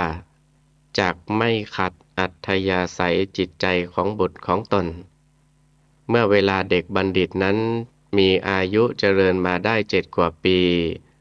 ได้เรียนกับมารดาว่าคุณแม่ครับผมอยากจักบวชเป็นสามเณรในสำนักของพระเถระมารดาตอบอนุญาตทันทีว่าดีแล้วลูกแม่ได้ตั้งใจไว้แล้วว่าจักไม่ขัดอัธยาศัยของลูกขั้นแล้วได้นิมนต์พระเถระมาเลี้ยงภัตตาหารในบ้านแล้วกราบเรียนว่าพระผู้เป็นเจ้าผู้เจริญทาสของท่านประสงค์อยากจะบวชเป็นสามเณรในเวลาเย็นๆดิฉันจักพาเขาไปวัดเจ้าค่ะเมื่อส่งพระเถระกลับวัดแล้วนางประชุมปรึกษาหมู่ญาติแล้วคิดว่าวันนี้ เราจะทำการสักการะแก่บุตรของเรา ซึ่งควรที่จะต้องทำในเวลาที่ยังเป็นคฤหัสถ์ให้เต็มที่ แล้วให้ทำการสักการะอย่างมโหฬารแห่แหนไปถึงวัด แล้วก็ได้มอบถวายแก่พระเถระว่า พระผู้เป็นเจ้าผู้เจริญ ขอการุณาบวชเด็กนี้เป็นสามเณรด้วยเถิดเจ้าค่ะ พระเถระได้บอกแก่เด็กถึงการบรรพชาว่า เป็นสิ่งที่ทำได้ยาก เมื่อเด็กตอบรับจะปฏิบัติตามว่า กระผมจักรับปฏิบัติตามโอวาทของพระคุณท่านทุกอย่างครับผม พระเถระพูดว่า ถ้าเช่นนั้นจงเข้ามาแล้วจัดการโกนผม บอกตาจะปัญจกกรรมฐานแล้วบวชเป็นสามเณรให้สำเร็จสมดังความปรารถนา ฝ่ายมารดาบิดาของสามเณรทำบุญฉลองถวายทานด้วยรสปาตะเพียนแก่ภิกษุสงฆ์มีองค์พระพุทธเจ้าเป็นประธานอยู่ในวัดนั้นตลอด7 วันครั้นวันที่7เวลาเย็นๆจึงได้พากันกลับบ้านด้วยประการฉะนี้เทโรอัฏฐเมทิวเสในวันที่8นับแต่บัณฑิตสามเณรบวชแล้วท่านพระสารีบุตรเถระเมื่อจะไปบิณฑบาตภายในบ้านได้พาบัณฑิตสามเณรนั้นไปมิได้ไปพร้อมกับภิกษุสงฆ์มีคำถามแทรกเข้ามาว่าเพราะเหตุไรท่านพระสารีบุตรเถระจึงมิได้ไปบิณฑบาตในบ้านพร้อมภิกษุสงฆ์วิสัชนาว่าประการแรกเพราะบัณฑิตสามเณรนั้นนุ่งห่มสบงจีวรและอุ้มบาตรยังไม่เรียบร้อยยืนเดินยังไม่นำมาซึ่งความเลื่อมใสจึงต้องช่วยประคับประคองสามเณรนั้นประการที่2วัดปฏิบัติภายในวัดที่พระเถระจำต้องทำให้เสร็จยังมีอยู่ประการที่3พระเถระนั้นเมื่อพระภิกษุสงฆ์เข้าไปภายในบ้านแล้วท่านย่อมไปตรวจดูความเรียบร้อยในวัดเสียก่อนปัดกวาดในที่ที่ภิกษุสงฆ์มิได้ปัดกวาดตักน้ำดื่มน้ำใช้ใส่ในโอ่งน้ำที่ไม่มีน้ำเก็บเตียงและตั่งเป็นต้นที่ภิกษุสงฆ์เก็บไม่เรียบร้อยทำให้เสียเรียบร้อยขั้นแล้วจึงเข้าไปในบ้านภายหลังประการที่4พระเถระดำริพิจารณาเห็นว่าพวกเดรัจฉีทั้งหลายเข้าไปในวัดขณะที่ไม่มีภิกษุสงฆ์แล้วอย่าได้ช่องโอกาสที่จะกล่าวครหาว่าท่านทั้งหลายเห็นไหมเล่าที่นั่งที่นอนของพวกสาวกของพระสมณโคดมดังนี้แล้วจึงปฏิบัติจัดการดูแลในวัดทั่วทั้งวัดเสียก่อนแล้วเข้าไปในบ้านภายหลังตัสมาตังทิวสังปิเพราะเหตุดังนั้นในวันที่8นั้นท่านพระสารีบุตรเถระให้บัณฑิตสามเณรนั้นถือบาตรและจีวรเข้าไปสู่บ้านสายสักหน่อยบัณฑิตสามเณรเมื่อเดินไปกับพระอุปัชฌาย์ขันไปเห็นเหมืองน้ำเข้าในระหว่างทางจึงเรียนถามพระอุปัชฌาย์ว่านี้เขาเรียกกันว่าอะไรครับผมพระอุปัชฌาย์ตอบว่าเขาเรียกกันว่าเหมืองสามเณรสามเณรซักว่า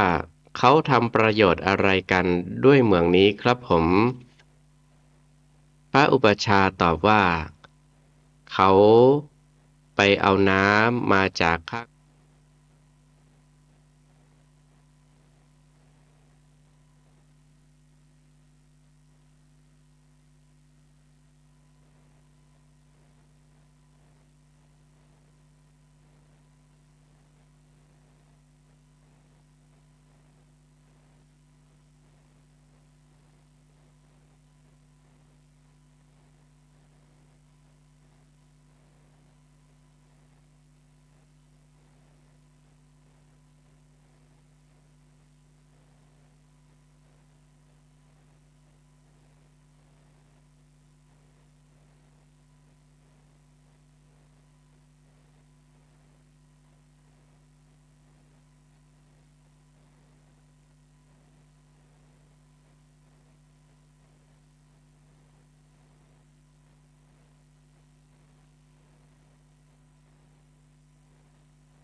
ผู้ผิดไปหน่อยหาว่าเพิ่นแต่งงานอีหรอเพิ่นบ่มีลูกไป3มาหาเพิ่นแต่งงานอยู่ที่ไหนล่ะถามว่าถามตุลุงศึกษาข้อมูลหมดละอีหรอหมดละตัวนะก็บ่ศึกษาข้อมูลนะหาเพิ่นแต่งงานมาญาติโยมต่างหลายเพราะฉะนั้นขอใจเวลาอาตมาภาพนี่นะโยมต่างหลายมีลูกศิษย์คนหนึ่งลูกศิษย์คนนั้นเป็นคนดอยเต่าวันนั้นไปสอนมันเตศทำลูกศิษย์คนนี้ดีมันเก่งมันเป็นละอ่อนด้วยเจ้าละอ่อนด้วยเจ้านี้อู้มาเหมือนบ้านเฮานี้ห้องตุลุงอย่างตั้งด้วยเต่าป้นหมอห้องตุลุงเฮ้ยป้นห้องลุงตู้ลุงตู้จะไปหน่อย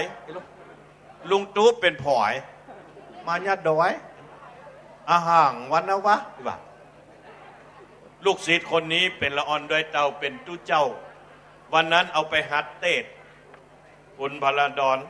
วันนั้นตุลุงเอาไปหัดเตศมันก็เตศจัดดีนะศรัทธาญาติโยมต่างหลายอาตมาภาพเป็นละอ่อนด้วยเต้าขอเมตตาเวลากับญาติโยมต่างหลาย3 ข้ออันละอ่อนด้วยเต้านี้กำอู้กำจ่าประเหมือนตุลุงไม่ลืมเนอะว่ะ